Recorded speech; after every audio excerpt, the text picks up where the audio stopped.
Hello and welcome to Rewind Reviews. Today we are taking a look at the year 2000, 2000s, the year 2000's X-Men movie. No, we're just looking at the year 2000, Chris.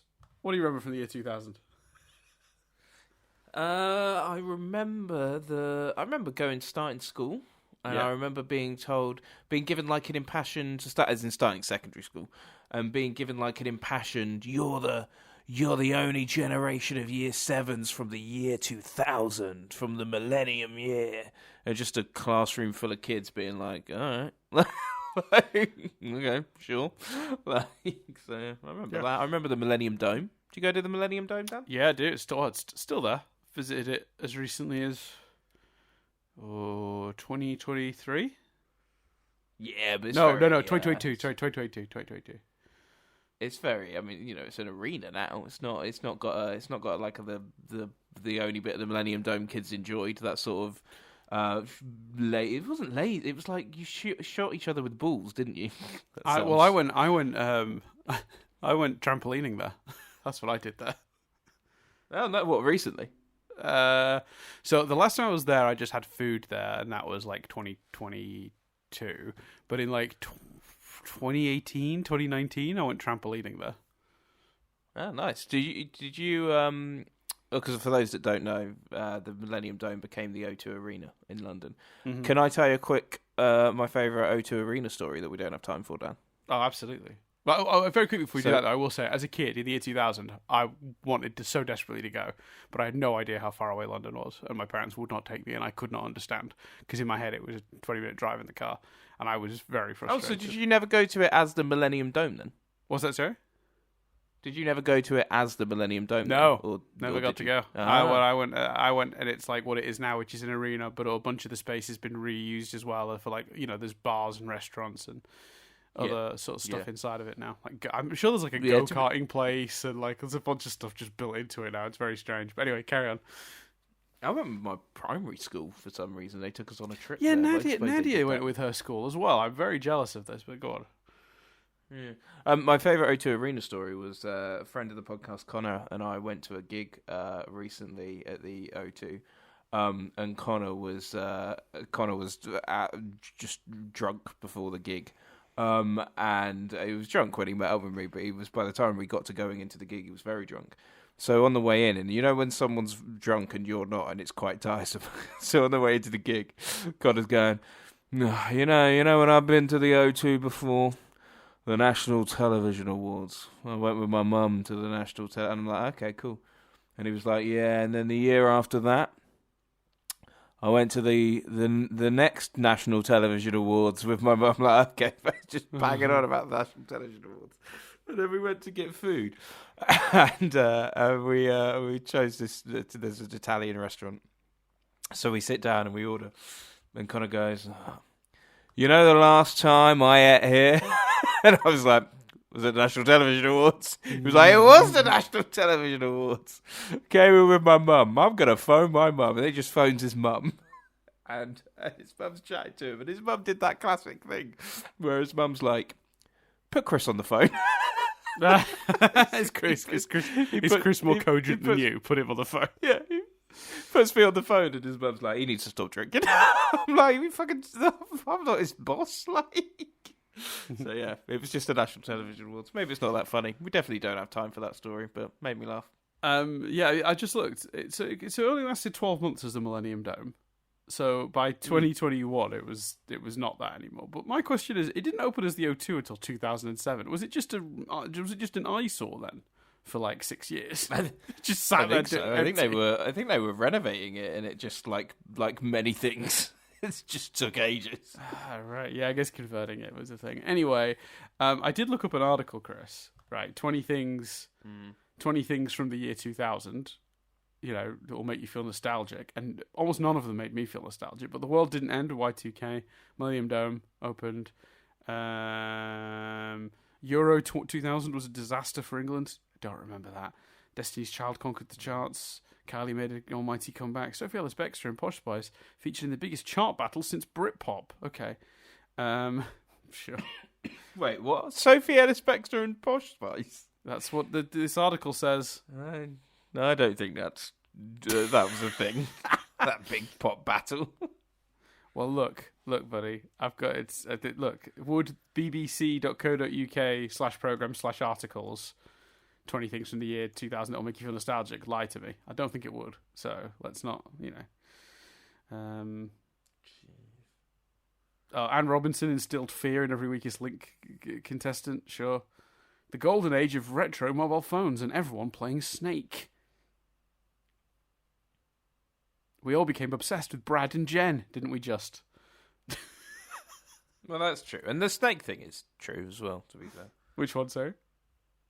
The Snake thing, Snake was a thing, definitely. I feel like that was a little bit later than that. I don't think I had one in 2000, but yeah, I 4 years later, 3-4 years later, I probably did. Billy Elliot danced his way into our hearts. Sure. Hip hop took centre stage. Oh, here we go. Now we're talking, Chris. Craig David rose to fame. There you go.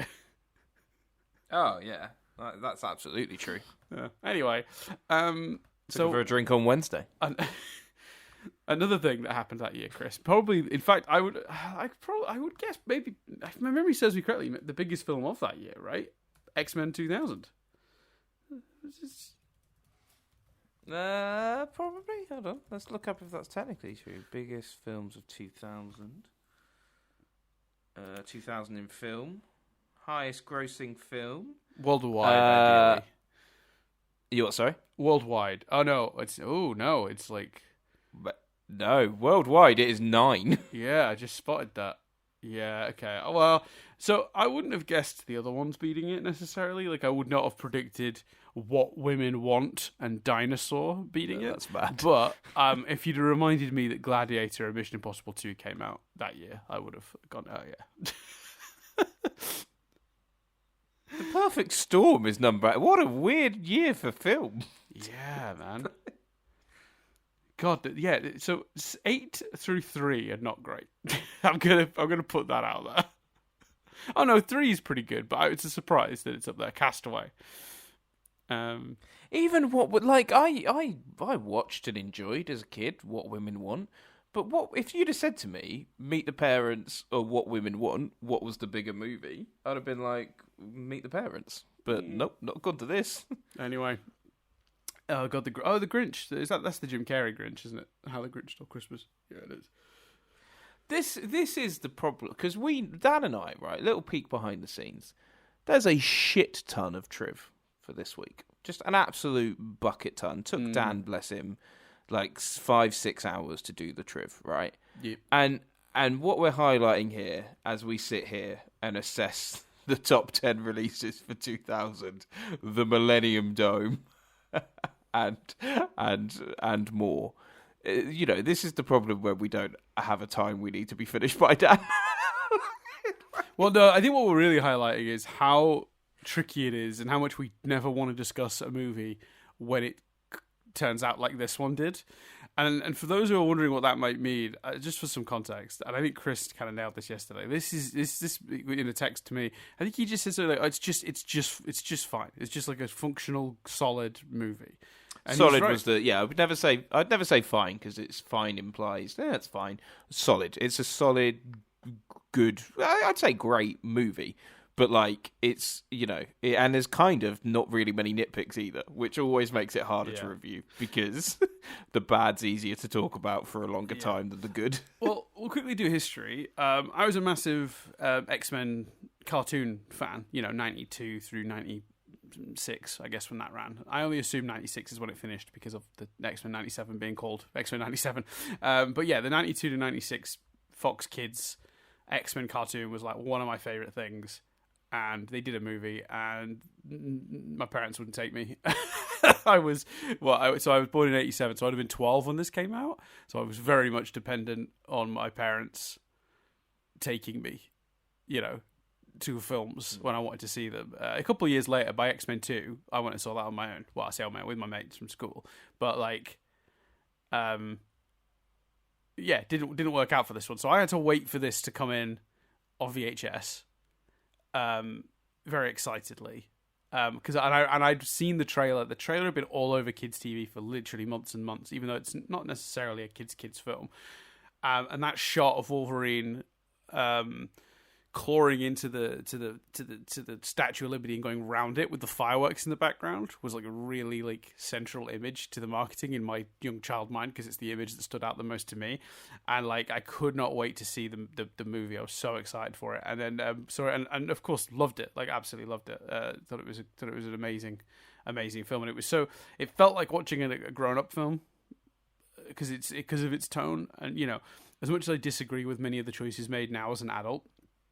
You know, you can't deny the finished result. So I actually really enjoyed as a kid that it felt like a film for grown-ups. They weren't wearing the silly yellow costumes, and I disagree with that choice now in hindsight. But I think what we've learned looking back in retrospect is that, you know, Sam Raimi got it right with Spider-Man in terms of making a comic-accurate, colourful, fun, goofy world. But I think to get there, we almost needed to convince people it could be done seriously with this first. Yeah. And as much as I resent, and as much as I will continue to resent, what do you want us to wear? Yellow spandex? I still can't deny the impact this, Blade, and Spider-Man had on comic book movies, and sort of kicking off the current trend, the current era we're in of comic book movies, many of which I have adored. So, you know, this movie has its place. We will get to the bad thing. We'll quickly address the bad thing in a little bit, but that's my sort of history with the film. How about you, Chris? Did you watch this? Were you taken to see this in the cinema, or did you, like me, see this on like home release later on? No, I saw it on home release later on, and actually, I remember vividly there was a neighbour that I sort of ended up walking to. Like, we weren't particularly, because they weren't in the same. She wasn't in the same year as me, but so we weren't necessarily like friends. But there was that thing, you know, that thing that you only have in life as kids, really, where like eventually, if two kids walk the same route at roughly the same time as each other every day, they'll just end up walking together. So like, right. We didn't really hang out any more than that. But she lived over the road, and there was that thing of, I think we live near each other. Yeah, okay, well, let's just start walking to school together and chatting. And for some reason, like, I was just round hers one day, and like I was doing as you would have done as a kid. One of the first things you do when you go around someone's house for the first time is look at what videotapes they've got, like, yep. Go through their VHS collection and see what you can borrow.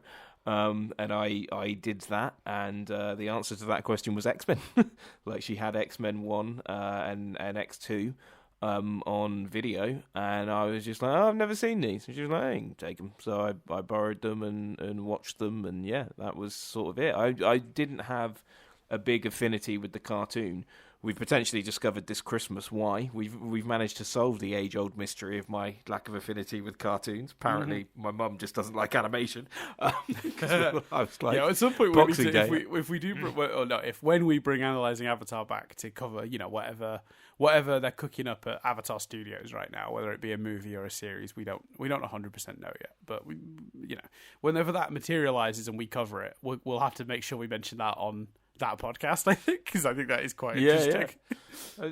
It's basically like, for context for people, it's still like Christmas. Well, it's that weird bit in between Christmas and New Year at the moment.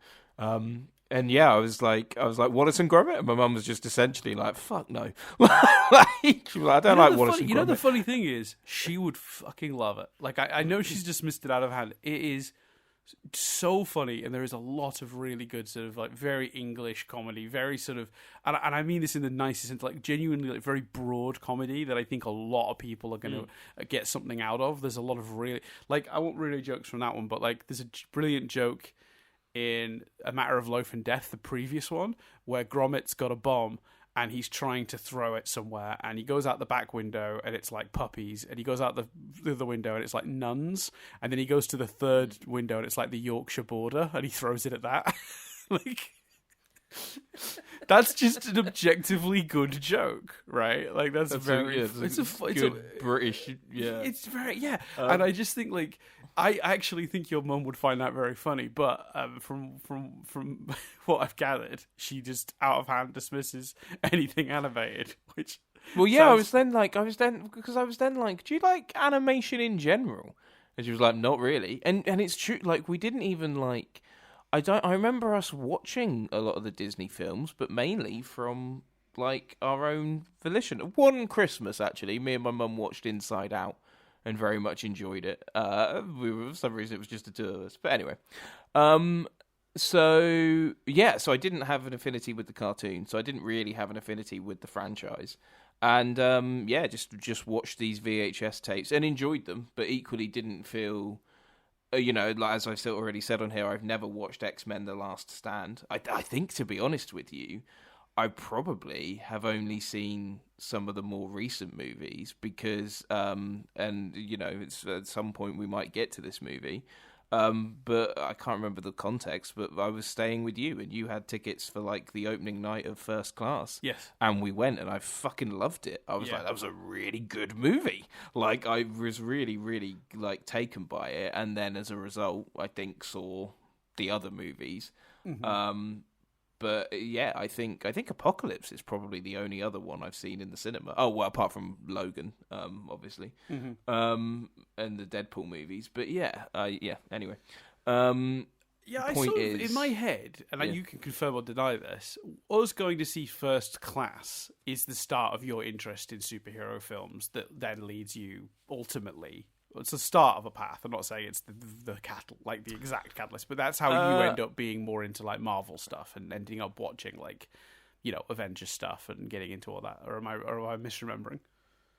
No, you're not. Well, you're not misremembering that I got into Avengers fairly late. That is absolutely true. Like the Avengers was out by the time I got into Avengers. But I was a big Spider-Man guy, like, and saw those at the cinema, right. And really liked Spider-Man. And you can, if you wanna stretch an argument to the, if you want to take an elastic band and stretch it, you could argue Power Rangers are also superheroes. Not necessarily comic books. This isn't the podcast to do it, but there's been some Power Rangers news the last few days, and at some point I need to pick your brain about that, Chris. I'm very excited for you. Let's see. Well,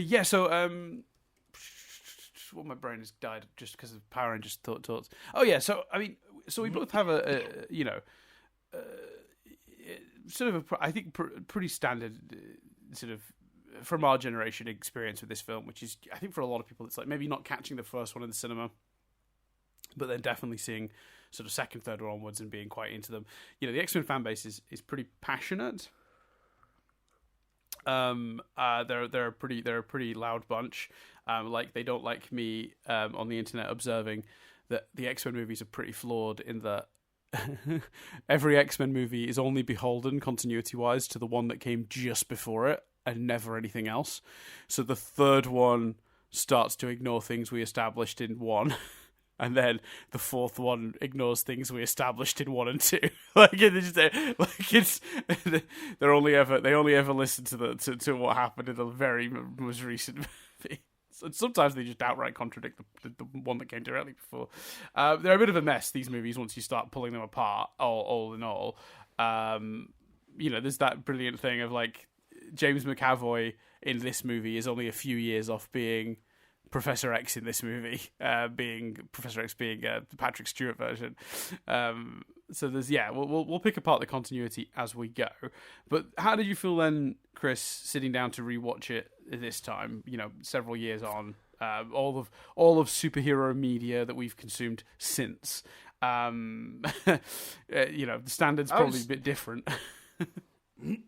Yeah, I was really excited. Because I think and even watching it, I was like, I may have only seen this movie once. Like right. that time on VHS might be the only time I've watched this movie. Jess was excited. We might go beyond. I don't know about you, Dan, but we might go beyond. We might just kind of get in the habit and watch all of them because I think that'd be fun. There's a whole bunch I haven't seen. I think I have seen the Wolverine actually for some reason. But anyway, there's the Wolverine's the one where he goes to Japan, right? That one's pretty good. and loses his powers. Wolverine loses his powers again. Isn't that the plot of like every Wolverine movie? Fair. Isn't that also the plot of Logan? That's the plot. I think Logan losing his powers is the plot of like half of these movies. Oh, that one we saw in like a beautiful Irish, like old school cinema. It was amazing. Had like drapes and shit. It was brilliant. Loved that cinema. One of my favourite cinema experiences ever, actually. I sat down really excited to watch this movie, and just to sort of, like I say, start the journey of potentially not only this trilogy, but then, you know, personally further exploring the madness of the franchise as a whole. Yes. My headline takeaway, like watching it is, and this I just didn't remember, and I don't think it's particularly even talked about that much. I think this is a fucking perfect movie for like the start of a trilogy, the start of a franchise. Yeah. Like the amount this movie, it's kind of a magic trick that this movie feels so satisfying, but also leads in a very comic book way a shitload of stuff opened, unanswered. We don't get the answer to sort of Wolverine's backstory, which is a big part of the movie. They don't fake kill Mystique and then reveal she's alive. They reveal it at the end of the movie. They have an exchange between Magneto and Professor X, which, you know, hints at what's to come and also shows you that, you know, where Magneto is and all that sort of stuff. And he even says this plastic prison can't hold me for long. Like, it's pure comic book, but or like superhero TV show where fundamentally the status quo is the same, and yet you feel like the characters have been on an arc and developed, and you feel satisfied, and you feel like the main sort of plot and action of the movie has been wrapped up. I think, you know, the words I would use, you know, all S words, and, you know, one is solid, as we've already talked about, and one is satisfying. I thought this was an incredibly satisfying movie, and it just, why the fuck aren't more modern films doing this? Do you know what I mean? No fucking teasing, you know, post-credit sequence, which is just a snippet of a scene from another future movie. No, you know, cliffhanger. Just really, like, so much is set up for a franchise in this movie, and yet it's satisfying, it's clean. And if they didn't make another movie, you wouldn't feel hard done by. You wouldn't feel like you weren't getting answers to things, you know. Whereas now, I'm like, you know, is Charlize Theron ever going to come back? Because she appeared, you know, in that post-credit scene of Doctor Strange randomly. You know, what's going on? What's going on with Harry Styles, Dan? Isn't he? He's kicking around the Elementals universe, isn't he? Like, it's just like it was just perfect, and I'm like, oh, the blueprint's there. Like, why aren't people like just replicating what they did here? Because it's masterful. So that was sort of. There's obviously other things about the film, and you know that we'll discuss and go into or whatever. But my big headline when the credits rolled was, oh, that's the perfect start to a franchise, and yet also is a movie that holds its own as a single entity as well, and is incredibly satisfying. Yeah, it's interesting, isn't it? Because I don't know where that line is. What actually is the difference between Mystique being the senator and being out there, as revealed at the end of this movie, and Logan being like, I'm off to find out about my past, bub? Why is that different from Charlize Theron showing up and going, hey, you know all the shit you just did in this movie? It's caused some problems. Come on, we got to fix it. Is it execution? Because on paper, that's just a thread to follow up on a later movie, as is Wolverine getting his past, as is Mystique still being out there, as is the dangling the thread of the villain, of the villain still being able to escape potentially because he's not dead. Like, you know, this movie does 3 or 4 things to set up sequels, and you're right, you're absolutely right. It feels more natural and earned here, and it feels more like, if we don't get those, I still feel like I got a satisfied movie. Just the world goes on, you know, the world continues, you know, they'll have to keep fighting. But why does this feel like that? Where Doctor Strange doesn't. Maybe that's it. Maybe it's Sorry, by the way, if I'm coffee or sore throaty. I think it's that in this movie, it feels like the world goes on. It just feels like, well, of course, Mystique is going to come back and is still fighting the cause, and the cause is this, bigger, wider debate about mutants and whether they belong and all that sort of stuff, and parallels to the past, which all that great stuff that we'll come to. And Wolverine is a loner and he's not ready to settle down at the school yet, and all of that sort of stuff. It feels like the world of this movie continuing, whereas Charlize Theron suddenly appearing just feels like a tease for a future movie with a character we've not met in that movie. It feels more about the wider world, as opposed to the world of the movie continuing. Yeah. So, okay. So, do you think if we hadn't introduced Charlize Theron, and at the end of Doctor Strange 3, if anyone doesn't get the reference, at the end of Doctor Strange 3, it turns out all of the multiverse stuff he did in that movie is causing... Doctor Strange 2, sorry, just oh yeah, sorry, comments. Doctor Strange 2, sorry, yeah, Doctor Strange 2, sorry, Multiverse of Madness. At the end of after he did a Multiverse of Madness, it turns out that there's a universe collapsing and it's kind of his fault.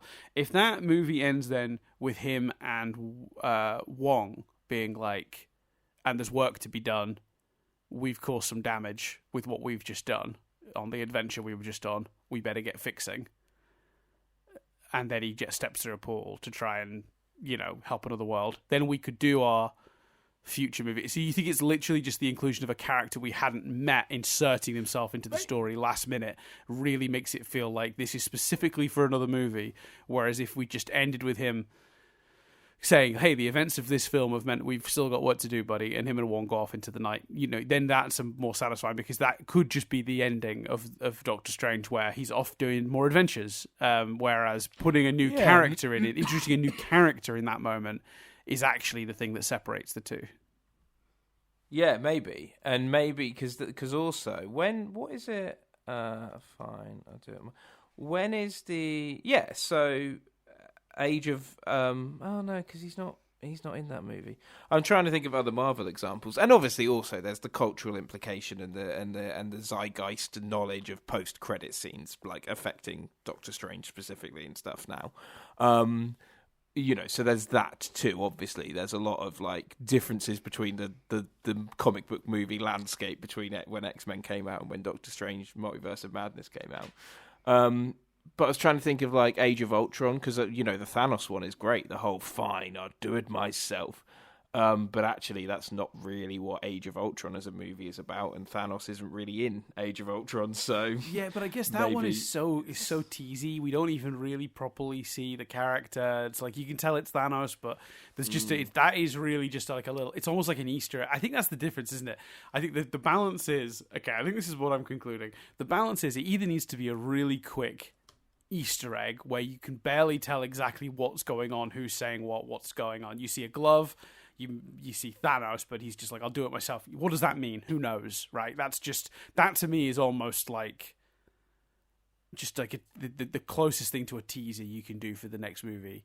Whereas doing a whole scene where Doctor Strange is walking down the street, a portal opens, a lady comes out, she's like, hey, you screwed up the universe. He's like, all right, well, we better get fixing that. And he dramatically waves down. It's a scene. There are things happening in the scene. You know what I mean? It's like, it's long. It's like there's a new character introduced. Like there's a plot dangled. Like it's not just as vague as the other one. So I think maybe the line is either it needs to be really just the adventure goes on, or it needs to feel like an actual just tiny quick tease. And I think Marvel maybe stepped over the line by using it to introduce new characters to us, and do whole scenes with them. That's maybe where they went wrong. But we should probably start talking about this movie. This movie does handle that very well. And again, we're avoiding the fact. Let me talk about the bad thing. Let me just quickly get the bad thing out of the way. I know a lot of you will be wondering. Yes, we are aware of Bryan Singer and the multiple lawsuits and allegations. I mean, you go on his Wikipedia page, and here are some headlines: sexual assault allegations, the 1997 lawsuit, the 2014 lawsuit and allegations, the 2017, the 2019. Like there have been. I mean, the fact this guy is still working.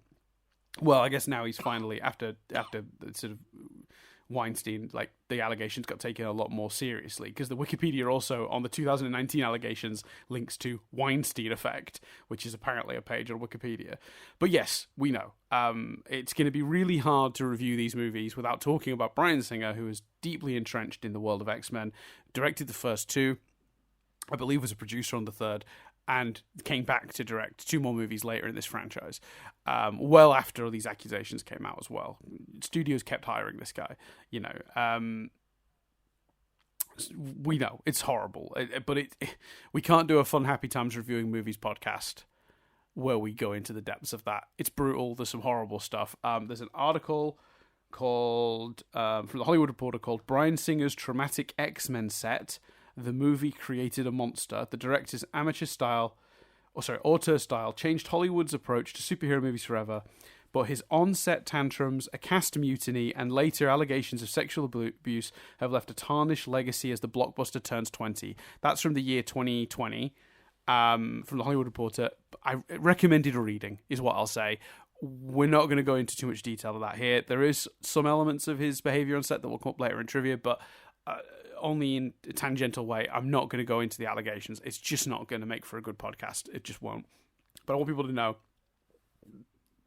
we're acknowledging that. Horrible human being. And any compliments that we pay his work in this movie do not reflect our views on the man. Because, unfortunately, like many of the monsters that have been ousted, brought into the light in the last few years, that does not make their work any less good. Unfortunately, many of them are very talented. They use their talent and power to achieve the things they achieved, but also to get away with the horrible things they did. Like, a lot of them disguise their horrendous behavior by being good at their job. You know, that's how a lot of them got away with it for a very long time. You name any of the big celebrities that have ever been turned out to be monsters, that's how they did it. They were good at what they did, and they got a lot more leeway and a lot more protection from the studios and the systems that surround them. So, with that in mind, my thoughts, I agree mostly with you, Chris, on this film. I think very well done, super smoothly executed. It's a really clean script with a really tight focus, and God knows how that happened. We'll talk about that. That is a bigger miracle than you know, that this script is even coherent. Just some really smart choices in scale was my biggest takeaway. Even though it is like a big weapon that's going to turn a bunch of people and maybe kill a bunch of people in New York, the scale of this movie feels so small, and I feel like another trick to starting a franchise is not opening with a world-ending disaster that's going to kill every single being on the planet or blow up the planet. Like, although this is maybe all of New York at stake, that still feels quite small, and in the execution, it's still just a handful of guys fighting at the Statue of Liberty, which, again, it doesn't have huge explosions where the entire statue is collapsing. It's just a couple of guys scrapping. The fights are even very small scale. You know, it's literally like the fight between like Wolverine and Mystique is just very hand to hand. You know, it's the movie's action is also very scaled, and some of that will be budgetary and just, you know, working with what they had. The studio were very adamant that they kept the budget below $75 million, which is, I think, exactly what they ended up spending. You know, but I look at it and go, like, it's actually, you just leave the audience wanting more. You've not started at a 10. Do you know what I mean? You've come in with a really good, solid, like, 7 or 8 on the scale. We got a bunch of good action. We met all the characters. Now you can escalate following this. There's room to escalate following this. You know, we didn't nearly destroy the universe in our first movie. And I think that's also true with what happened with Marvel. When you look at Iron Man, you know, same exact thing, you know, was done. That first Iron Man movie, it's pretty small scale. He's fighting his buddy over the tech, right? And like, it's going to be misused and appropriated in war incorrectly if this buddy gets hold of the tech. But ultimately, like, the consequences of that movie compared to where those movies went and where the rest of the Marvel Universe went, pretty small. And I think, like, that's a good way to do it. You give yourself room to grow and room to escalate and room to make, you know, to tell bigger stories later on. And I really respect this movie for doing that. And I think as well, like, I do respect this movie for choosing to really emphasize, the X-Men as the civil rights story that it is. I don't know how else to phrase that. It's a little. I must say, I think I'm struggling to find my words as much today because I'm slightly groggy. I think my alarm for this went off at that wrong point in my sleep. You know they say the sleep cycle, where like there's a point when you're in your deepest sleep, and if you get woken up there, then you're groggy for hours. I think that's what happened to me this morning. So I apologize if I struggle. But yeah, the civil rights movement is such a huge thing, and the X-Men's ties to that and what they represent. About being othered, about being outside of society, about being outcast. Like, the movie really does not shy away from those themes and those ideas in almost any scene. You know, the scene where Mystique takes out the Senator could have just been Spooky Lady takes out Senator, and you go, oh, villains are being villainous. But no, we get that incredible exchange where she's like, people like you are why I was afraid to go to school. Or I can't remember the exact line. And that is powerful. It's small, but it's powerful. And the moment early in the movie when I think it's... when I think they're talking about the Registration Act that the Senator wants to put in place. And Magneto says, I've seen this all before. And we know he's seen this all before because what we did, we opened with the Holocaust. Like, sorry? That's bold. Now it seems like, yeah, of course the X-Men opens with the Holocaust. We tied it so intrinsically now across comics and this movie, and so iconically so. But, like, it's really bold that the adaptation kept that part. They didn't keep the fucking yellow suits. They weren't precious about the comics. There was no reason necessarily to keep those, but all respect to everyone involved in this movie, including, unfortunately, Bryan Singer, for leaning into that stuff. Because they really didn't shy away from it, and that's powerful. It really understood I think, and you know, whether this is the writers, whether it's Singer, whatever, but it feels like the people making this movie really fucking understood the X-Men. They really understood what the X-Men were, and it really, any great comic book adaptation comes from that. Mm-hmm. You know, Sam Raimi's Spider-Man really understands what Spider-Man is and why that works. And, you know, I know there are some things like, you know, he's not as quick-witted and stuff as it is in the comic books. But again, you know, like you say, they're not in the suits and all that sort of stuff. But the heart of who the X-Men are, the heart of what the parallels between human history and what the mutants represent is so understood by this movie and so unashamedly a part of this movie, and central to it, and that's really, really effective. Yeah.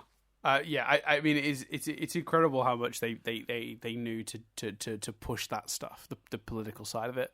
Oh no, the X-Men are woke, everyone. Sorry. Sorry if that's a surprise to you. But I don't want to turn this into a fucking, a podcast about the state of politics today. But but Dan, if this movie came out and was exactly as it is now, today, this script, but maybe filmed with modern like effects or whatever. Yeah.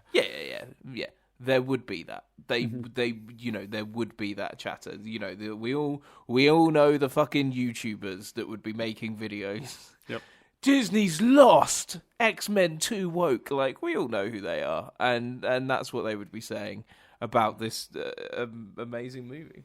Yeah, agreed. And I think like what I will say as well about the film is like it's not just that they've put the ideas in the script, because I guess, you know, anyone can go, okay, I understand X-Men sort of is an allegory for this, and I'm going to put these sort of more political ideas into this movie. But then being able to execute it so deftly, so perfectly, that's a trick as well. Because there is a world where a political message forced into a movie where it does not naturally fit, or not given enough time, can fall flat. You know, be not used well to enhance the story or understanding of the characters of the world. And this is not that. This is like a really... I mean, that dialogue I mentioned earlier, I've got the whole... I wrote the exchange down. I've heard these arguments before. That was a long time ago. Mankind has evolved since then. Yes, into us. Like, That is that is chef's kiss dialogue. That is there are Oscar-winning writers that couldn't have written that. It's so simple, but so good. And that's the other thing I will say. A lot of my notes in the early part of this movie were talking about was this idea as well, as not only do they deal with these complicated ideas, but they make them feel not complicated at all. It's very simple. The movie is so effective at making the argument that making them register themselves would be to dehumanize them, would be to take away their rights. And it does that so simply and so effectively in like 2 different dialogue exchanges that are tiny. And like the idea that this movie has had a better job arguing civil rights than politicians who have been debating on floors of, various rooms full of other politicians for years and years. Like it makes the arguments in a cleaner and more efficient way than any of those have had success. And that is actually like shocking to me. And it's crazy how quickly and easily this movie makes the point of how dumb it would be to progress with some of the political stuff that's happening. And it really does do that amazing job of like making you understand why the villains are doing what they're doing too. And that's another thing we've talked about many times on this podcast. Good villainy is when you understand the villain's motives. You don't necessarily agree with their methods, but you know exactly why they're doing what they're doing, and basically on a fundamental level agree with them ideologically. You just don't agree with them in how they're pursuing a solution to that. That always makes for a great villain. And that is what we've got here with the Brotherhood of Mutants, who are simply not wanting to return to the things their leader literally witnessed, growing up in Germany. It's very good. It's very good. Well, I say growing up in Germany. I guess we don't know exactly where it is. The Nazis, they got around. But yeah, I assume so. Does it say the location of that scene in the beginning? I'm not sure if it does. I don't think it does. Sorry, I can't. I'm not quite over, Dan. The Nazis, they got around. They did. Famously. You can't just say those words and expect me to be like, yeah, podcast, and not be like, wait, what did he say? I'll check that out while you reply. Yeah, it does. It does all of that brilliantly, as well. And I really agree with. And had the same thought of you as about the stakes. A part of you, admittedly, goes, why didn't they just make a phone call to that group of people and be like, fucking get out of range, leave? They don't even make an attempt to move those people. But I think they're on like that island bit, aren't they? So maybe they couldn't. But also, would they be believed? Like, who do they call? Do you know? Yeah, could you call your local senator? Like, who knows who to even? You call the FBI and get put on hold. Like, who do you contact to alert them? Like, it's Poland, 1944, so it's not Germany, it's Poland. That makes more sense, right? I loved the stakes of this movie, how personal it was, and also but rather than just because I feel like I'm just gonna, if I respond to your points, I'm just gonna repeat them. So to say something else as well, it's how defined the characters are, even though some of them, like I don't know about you, but when Halle Berry speaks for the first time. And you're like, oh yeah, Storm's been in like a bunch of these scenes, but not really said anything yet, and yet you still feel like you know who Storm is. And I think part of it is because, whether they're... never mind which... It doesn't matter which side of how they go about this problem they're on, i.e. whether they're Magneto or Professor X, but they're all experiencing this problem. They're all experiencing this issue. And it's it's part of the cleverness of the narrative baked into it from the comic books, but... when you see Rogue's struggles, you understand how Storm will have felt, how Jean Grey will have felt. You understand them all as a result of understanding one of them. And that, like I say, is an amazing thing from the comic books. But it really helps with this movie because you've got this huge ensemble, yet all the characters and all the interplay between them, whether it be fairly subtle, like Wolverine and Jean Grey's chemistry, whether it be more overt, like Professor X and Magneto's clear just destroyed friendship, but it's clear there's a lot of history and love between these two characters. They just disagree on how to handle the situation. All of that work, like I loved the cleverness, because it's also, and again, it's just good, and I'm fascinated to hear how it came about, but it's just good writing. Like the decision, I loved the decision, and the symbolism of when Magneto was capturing the X-Men. He faced Wolverine's fists towards his chest, and it's kind of like, right, if you want to be freed, you have to harm yourself. You have to do something that's selfless, and you have to sort of get your claws dirty and put yourself in harm's way to do some good here. And with Jean and Cyclops, yes, he made them face each other. So it's like, well, Cyclops is fucked because he can't open his eyes, because if he does, he's going to kill the woman he loves. Yeah. And again, it's just this symbolism, and it's just this character work as part of the action. Right. Because you also know that it also tells you how smart Magneto is, using their weaknesses against them. Well, Wolverine would have to hurt himself to do it. Cyclops would have to hurt Jean Grey. It's just very clever use of the villain as well. And you go, oh yeah, he's clearly very, very smart, because that's a really quick, easy way to disable them. Yeah, and it's every element of the film, from the big set pieces, the action, the character work. Every element of the film is following the same themes and working towards the same goals, and that's why it becomes just this really solid, great movie. Yeah, no, I 100% agree. And I also, while we're on that scene, very quickly, I also loved when Cyclops, because the third person in that, or the third, there's 3 disabling of X-Men that happens in that scene. Obviously, we talked about Cyclops, Jean, then we talked about Wolverine. The other one is how they disable Storm in that scene, which is one of my favorite things, which is when Cyclops is like, Storm, hit him with a bolt, fry his ass or whatever, and Magneto's like, oh yes, a huge bolt of lightning into a copper conductor. I thought you lived at a school. Yeah, so good. So good. I think that the biggest strength of this movie is how well it understands its characters. That is for sure the biggest strength. Another great moment of character work is when there's been 2 Wolverines, because one of them's been Mystique, and he's like, it's me, and Cyclops is like, how do we know? Prove it's you. And he just goes, you're a dick. And Cyclops is like, yep, okay. Yep. that's Wolverine. Yep. And I will tell you now, work. That's one of only 2 lines of dialogue from Joss Whedon that are in this film. Oh, wow. 2 lines. Yeah, we'll come to that. We'll come back to that. But yeah, that's one of them. I love that moment too. It's it never doesn't make me laugh like that. I will always find that funny for as long as I live, I think. And I will say as well, simple things like the fights themselves aren't particularly exciting in that, they're not the most, groundbreaking, death-defying,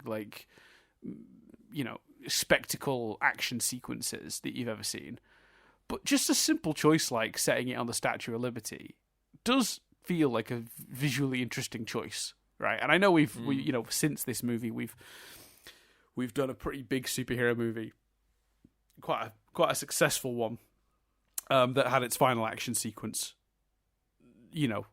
on this island, on this statue. But that movie was a much more scaled up epic aerial battle thing that was going on. Whereas this is a very ground level, these characters being out on the actual statue itself feels dangerous. Spider-Man on the surface of the Statue of Liberty is yeah, well, if he gets knocked off, he'll just swing about. He's fine. It's, it's almost just an extra visual thing. So they've got something to sort of connect to, and the scaffolding everywhere because of that choice. But the in this movie, it feels dangerous to have Logan out on the statue itself, because if he falls, he don't fly.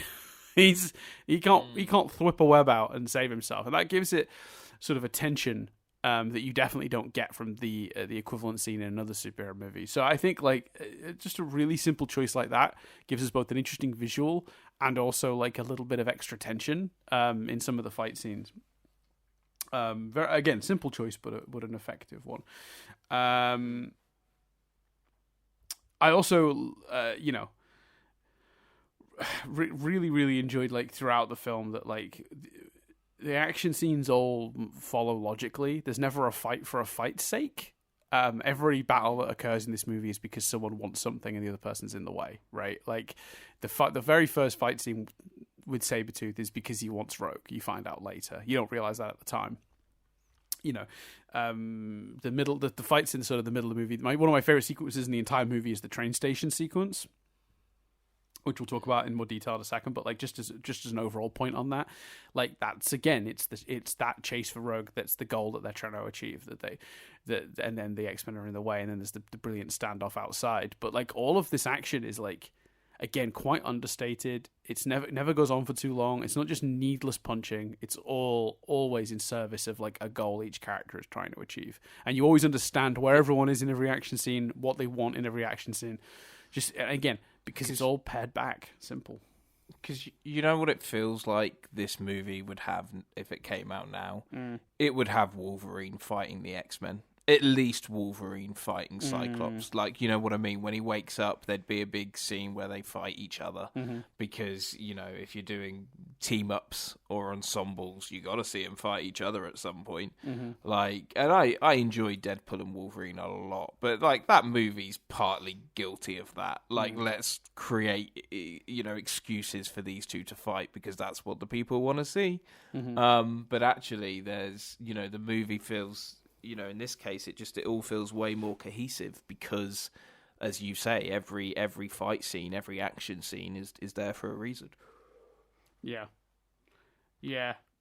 I agree, 100% agree. How did you feel about then? Because I mean, one of the centers, the heart of this movie. There is obviously a love triangle, but I'm not. We'll get to that. But like, the real heart of this movie is Logan's relationship with Rogue, and I think, considering how little screen time they share, they do a really good job developing that and like making that the heart of the film.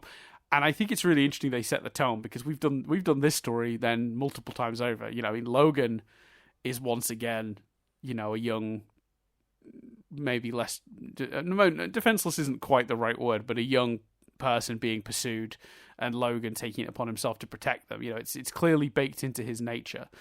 To protect those who can't protect themselves, sort of thing. So that, how did you feel that worked? Because on paper it shouldn't work at all. They have like 5 scenes together in total, maybe in the whole movie, but it does work really well. You're very convinced of their friendship and their affection for each other. Do you think that's just performance, or is it just how good the script is at convincing you of that in the few scenes it has? I think, I was really taken by that, partly because, as you say, the reality is, as much as we'd love to watch these movies without the knowledge of everything that comes after, we are watching them with that knowledge. So the two elements of it in that sense, as you say, one is, as you've already pointed out, that thing of, they go on to repeat this storyline for Logan quite a bit. And then the as in the character Logan, not the film, but they repeat it in the film. But then the other element is, I don't remember Rogue and Wolverine being a big part of future movies, and that relationship being a big part of what comes next. I might be wrong. I think a lot of it is the actors. Like you say, on paper, the script doesn't devote too much time to it. Especially kind of that turning point. Arguably the turning point in their relationship is when, he kills her and she nearly kills him.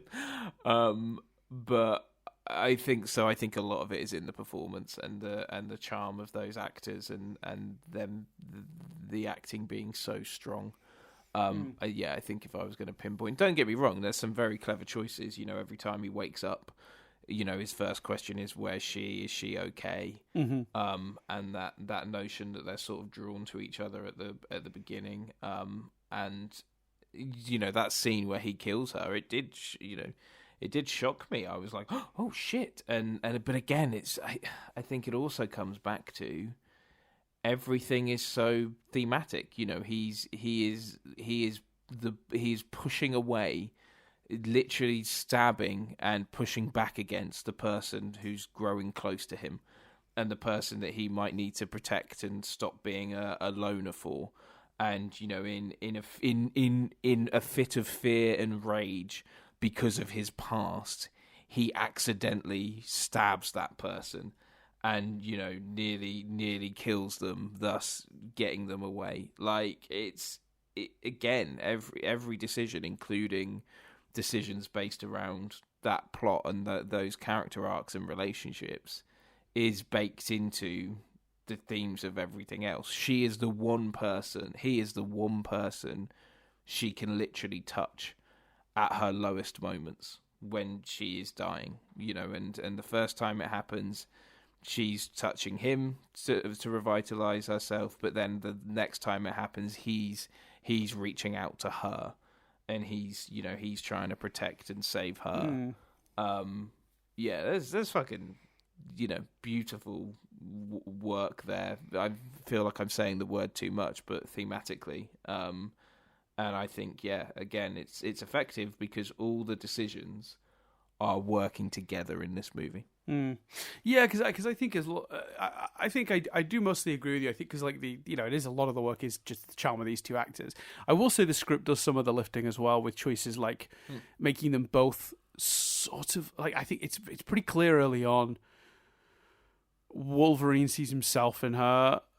She's outcast. She's not necessarily going to be able to be fit into society because of her situation, and therefore she's out in the world and lost also. You know, that their conversation in the car, how quickly he accepts when she just says, "Oh, I can't touch anyone," you know, they get her. He's like, okay, fair enough. You know, he doesn't push on that. He doesn't question that. They immediately write those two to have a certain automatic understanding of each other because they're in such a similar position, and choosing to have Rogue be this runaway and not already at the school, and connect them that way is really smart, in my opinion. But also, like, yeah, as Chris, as you talked about, the scene where another benefit of the scene where he accidentally stabs her and she sort of like chooses to drain his powers to save herself, sets up the finale where Wolverine voluntarily does that to save her. But like, after having been told by Professor X, if he'd held on much longer, she might have killed him, does not hold him back at the end of the movie at all. Like, we establish that if she holds on too long, he would potentially die. And at the end of the movie, when he feels her starting to sap his power, he does not let go. Knowing that. And that, again, is just another really smart scripting choice. So yeah, I think it's a bit of everything that pulls this together. The more I think about it, like, just this bunch of smart script choices, and obviously those two actors have an extraordinary amount of chemistry, especially considering they wouldn't have auditioned with each other, they wouldn't have met each other prior to it, to my knowledge. It was, Hugh Jackman came into this film 3 weeks into production.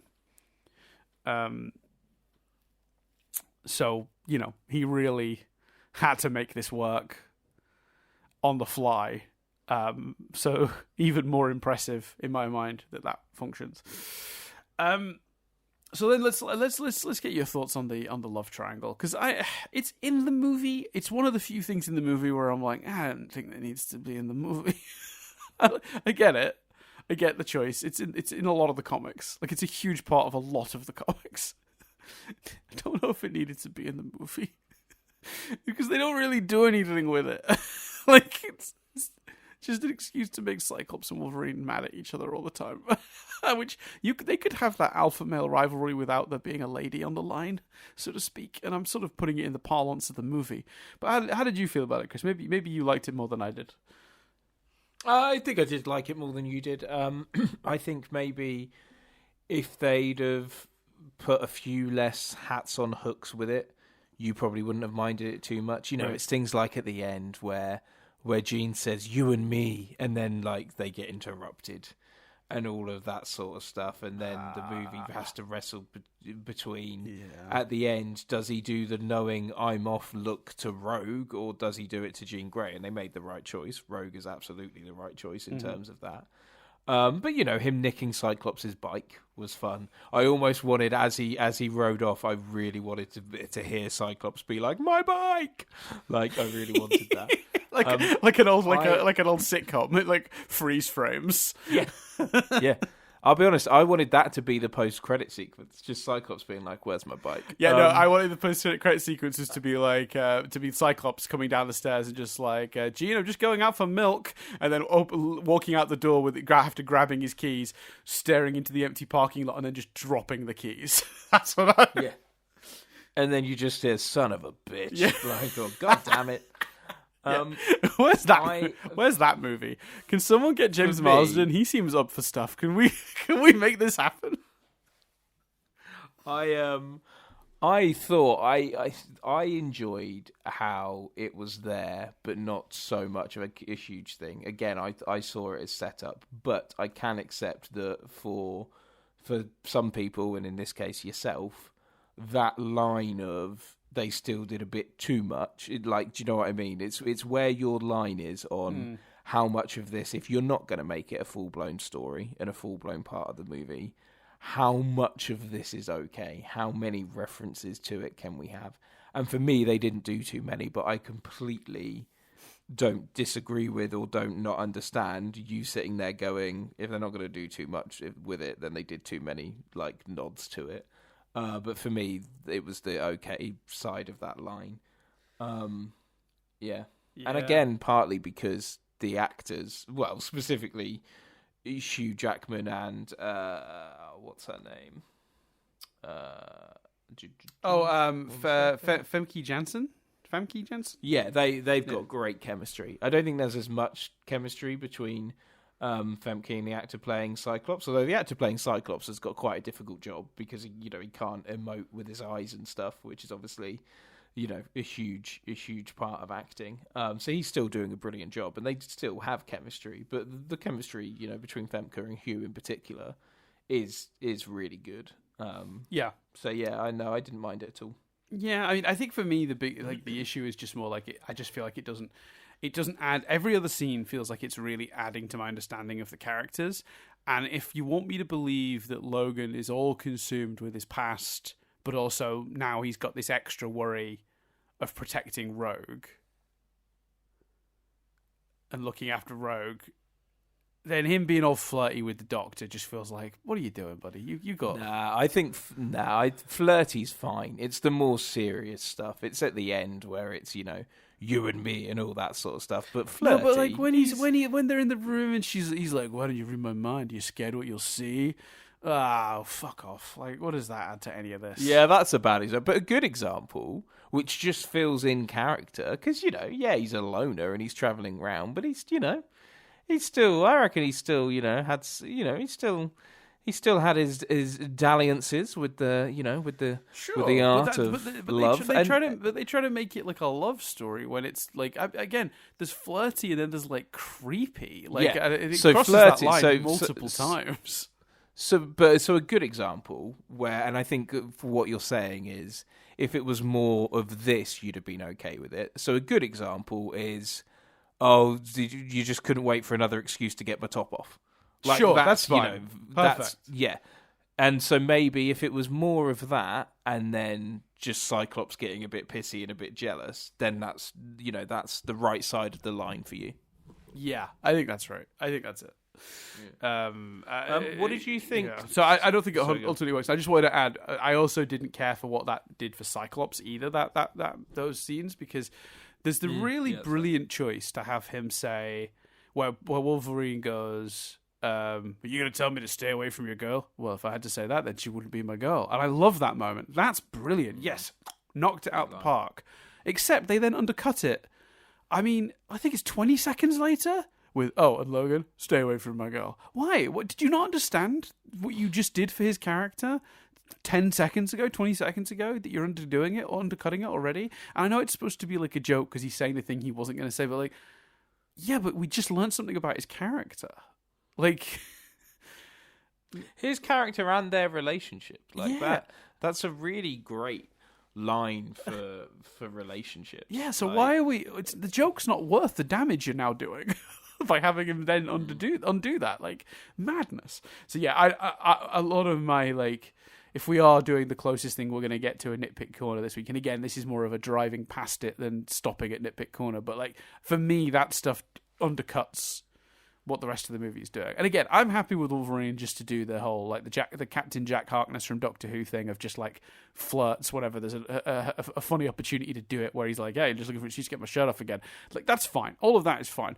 But look into my mind, scared what you're going to see, you know, all that stuff. Like, fuck off. Like, no. He met her, like, 10 seconds ago. So it seems really fast for him to be this heavy on the gas, so to speak, pushing that car down the freeway at quite a speed. Logan, maybe slow that one down. That's a very laboured metaphor, but you get my point. And then just like what it does for how it makes his rivalry with Marsden go from like a fun rivalry between two kind of guys that sort of see themselves as being like leadery sorts to like just a dick waving competition. So it harms both characters in my view, and it just we don't get anything out of it. We get nothing out of it. Just wasted scenes that we could have used to maybe develop other characters more or do more for other people. I don't know. Like, look, it's not a big thing. Like I said, we're glancing past Nitpick Corner. We're not stopping in it, but it did bother me. I didn't like it very much. Talk to me about your views on the other big relationship in the movie, which is Professor X and Magneto. Yeah, it's interesting, isn't it? Because that's become kind of a huge focus of subsequent movies. And it's actually pretty thin in this movie. And I don't mean that in a bad way. I think this movie does a really good job of letting you understand their history without doing the thing I grew to loathe in these movies, which is every fucking movie ending with Professor X making a big speech to try and convince Magneto to change his ways. Fuck off. I got so tired of those speeches. In some movies, they were the exact same speech, word for word. In one movie, I think they just play the speech from the previous movie again as a flashback, which fucking baffled me. I think that's Apocalypse. Unbelievable choice. Couldn't believe it. They were so lazy they couldn't be bothered to write a new one. I might be misremembering that, but fuck me. So the way this movie does it is perfect for me. It's really, really well handled. It's subtle, but it's there. You understand the dynamic. You understand where both characters are coming from. You definitely get the sense of their friendship, but you also get the sense of how irreparably damaged it is. Not because they've had a big sort of quote unquote like falling out, but their ideologies have just taken them into very different places. It's not like they had a big dust up. In this version of their relationship that we get just from this movie, I don't imagine them being friends and then one day a fight breaking out because they disagree. That's not the version I'm getting from this. What I'm getting from this is two people who went very different routes ultimately and slowly drifted because their ideologies got more extreme on either side. And that's tragic in a sort of subtle way. Other movies sort of imply it was a more moment of snap thing where it just couldn't work anymore, and one guy blew up and they had a fight of some sort, or there was some sort of actual like moment of action relating to it. And I much prefer what this movie implies about their relationship. Old friends, maybe they've not seen each other in quite some time, but they've been aware of what each other has been up to. There's still an affection for each other there because they both remember this past, but both already accept the other one has already gone too far the other way. They're not trying to change minds. They're just trying to stop each other. It's that brilliant thing of what Magneto says, just don't get in my way, or something like that to Professor X really early in the movie. Just don't try and stop me. That's all I ask. Like they're not actually trying to fight each other. They're both just trying to achieve their goals. And one is saying to the other, do not let your pursuit of your nonsense get in the way of mine. Like, that's all I'm asking of you. And that is way more interesting than I'm Magneto and I'm here to fight the X-Men. Because that's what we do, because we disagree. It's much better because Magneto has a goal that makes perfect sense for his ideology. Professor X has a goal that makes perfect sense for his ideology, and Professor X feeling the need to save others because of how far Magneto is going. and reluctantly doing so is good. It's really well handled. They don't even share a lot of screen time together in this movie. It's a bit the same as the Wolverine Rogue situation, but they do an awful lot with it in the time that they have. In my opinion, I think it's beautifully done. Yeah, it's really very subtle, and again, an incredible feat just from a scripting perspective. Yeah, agreed. And I think a lot of that as well is the performances too. Yes. You've got two legendary actors. Yes. Just really doing a phenomenal job. And I think for both of them, their best scenes were with each other. There's something about the chemistry between them and you feeling the depth of that relationship in those performances that is really, really effective. Mm-hmm. Yeah. Let's talk Magneto in general. What do we think of his plan, Dan? What do we think of his making the senator a jellyfish and all that stuff? What are your thoughts? When you phrase it like that, I want to go down. That's the dumbest thing I've ever heard. But with the way the movie presents it is actually really good, and I think I think it's one of the more interesting problems that the X-Men have solved over the years. A lot of the time, it's just Magneto's going to kill the president or whatever, and it's like, yeah, right, okay, what does that prove? I really like, because his plan. Keep in mind, he doesn't know his machine turns people into a jellyfish. He thinks he's turning everyone into mutants, right? That's what he's under the impression is going to happen. Yeah, but also, to be fair, I don't think I think that's just my interpretation watching it was, like mutants, it will latch on to something and mutate that. Like, do you know what I mean? And maybe it's a bit simplistic, or maybe I'm getting obsessed with themes here now. But that senator's a bit slippery. He becomes, Sure. he has the ability to turn into, to Alex Mackett. Yes, that's right, isn't it? That was a great that reference. Right? That is like, just 1 second, Chris. I'm just going to give you a quick slow clap, not a sarcastic one, a legitimate. Excellent reference. Thank you very much. For those who don't know, look up The Secret World of Alex Mack. And just enjoy the goofiness of kids' TV from the 90s. Anyway, carry on, Chris. So my assumption would be, if the machine is used on someone else, there would be, they wouldn't necessarily have jellyfish powers, Alex Mack powers. They would have, another power. They would have their power, basically, sort of thing. Yes, I 100% agree. That's my interpretation of it also. God, Alex Mack ran for 4 seasons, 78 episodes. Not only that, I deep dive, because I haven't ever watched it, but as a teenager or something, I did some deep diving. They wrapped it up as well. Like, it had a full on conclusion. They not only did it run for 4 years, but when it finished, my understanding is it properly had a big sprawling conclusion. I think. Which is 2 things it had that makes 2 things it had over the original animated X-Men cartoon from the 90s. Because, I've just double checked, X-Men cartoon in the 90s, Chris, 76 episodes, no proper ending.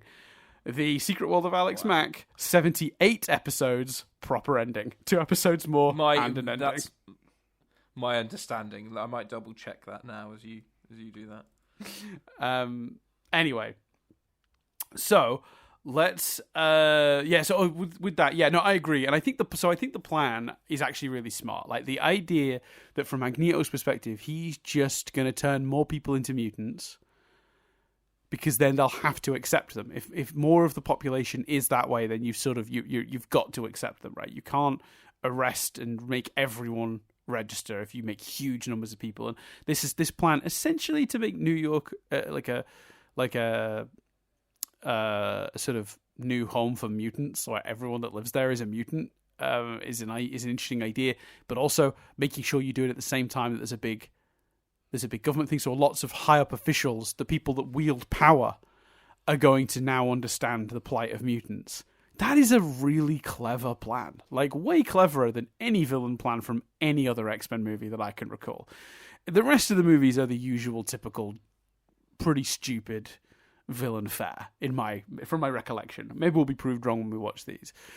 But this is a really smart plan. Now, it goes wrong, and because of the senator's the powers he gains unfortunately allow him to escape. Magneto doesn't get to see that ultimately his cells break down and he perishes.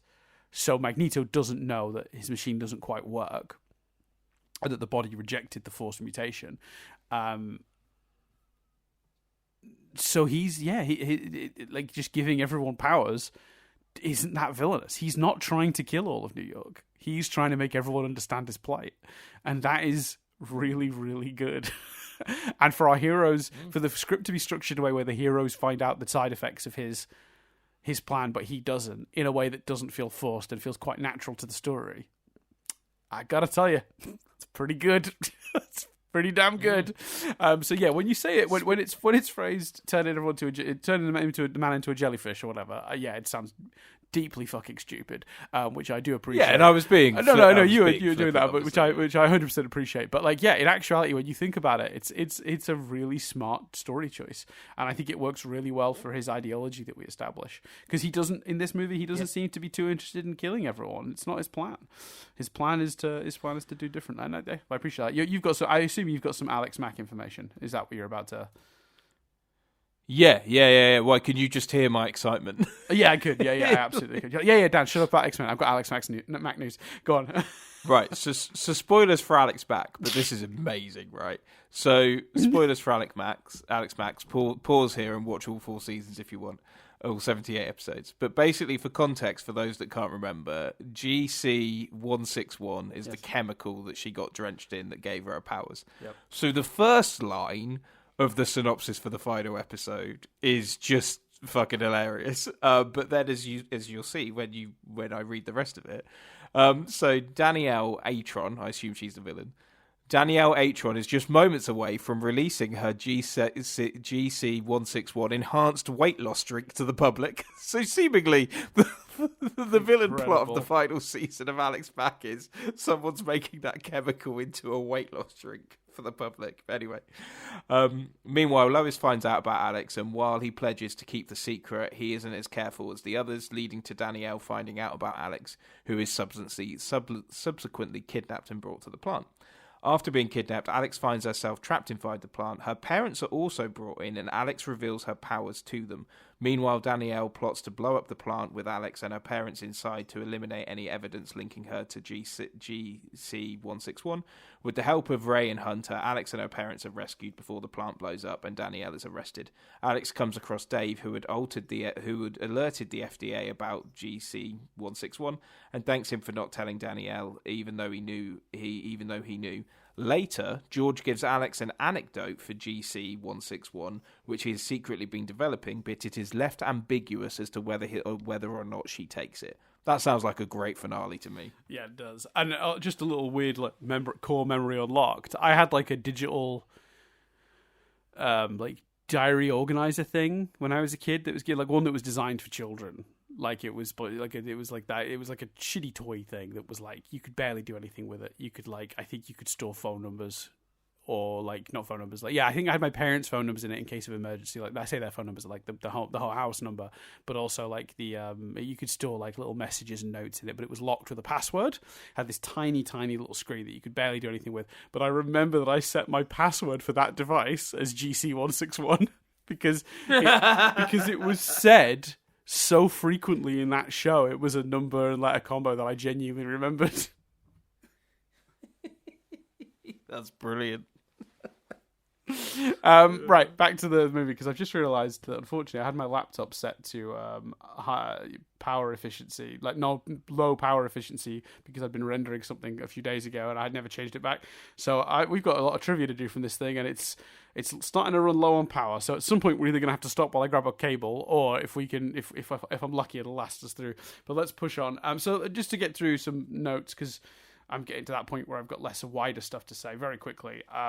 I really love the opening narration. It's simple. It could feel like an info dump, but it's not. It's like one sentence that tells you an awful lot about the world, and it kind of explains how mutants happened. Very nicely done. Again, just simple dialogue that tells you a lot.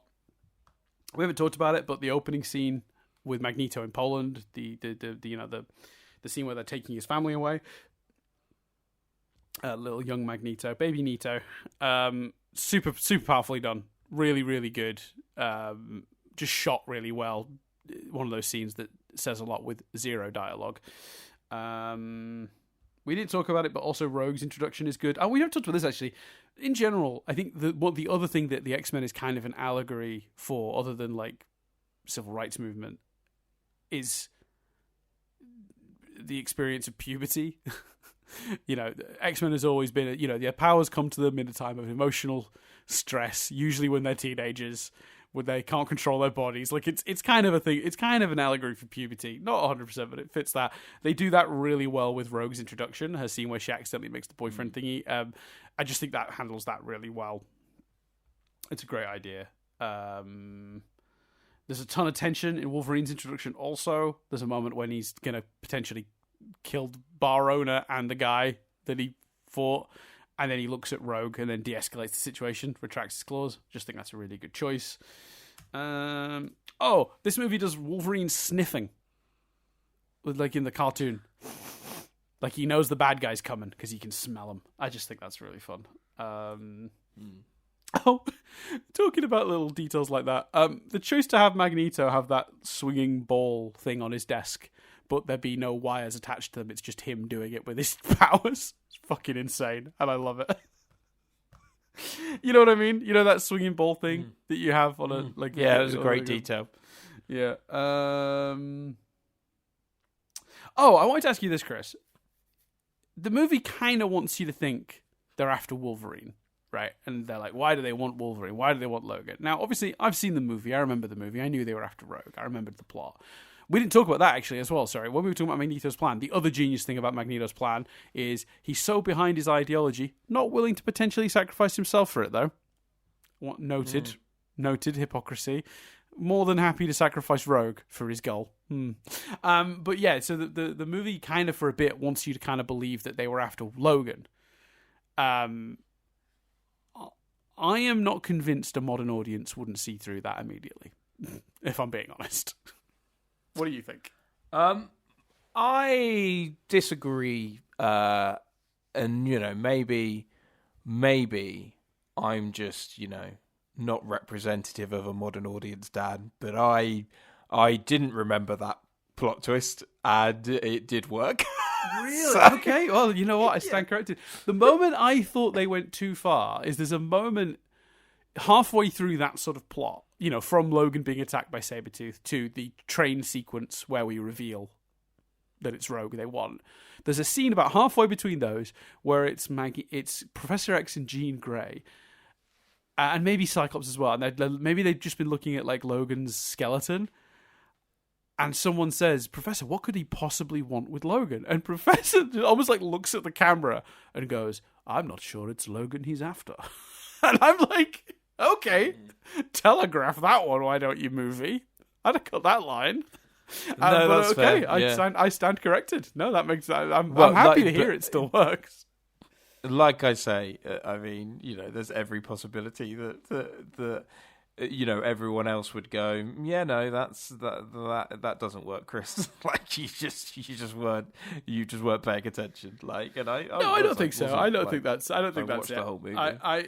If you watch the movie and it worked, it works. That's fine by me.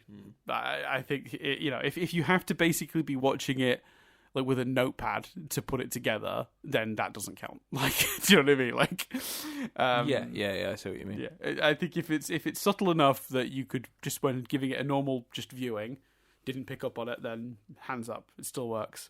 I'm glad. It makes me happy though, because I was a bit like, that's a shame that in a modern day people would be way too ahead of that twist. Not this guy. No, again, happy with that. I'm very happy to hear that. I enjoyed that there's some small cameos, like Kitty Pryde shows up, and we get we have Iceman, but there's a brief cameo of a version of Pyro.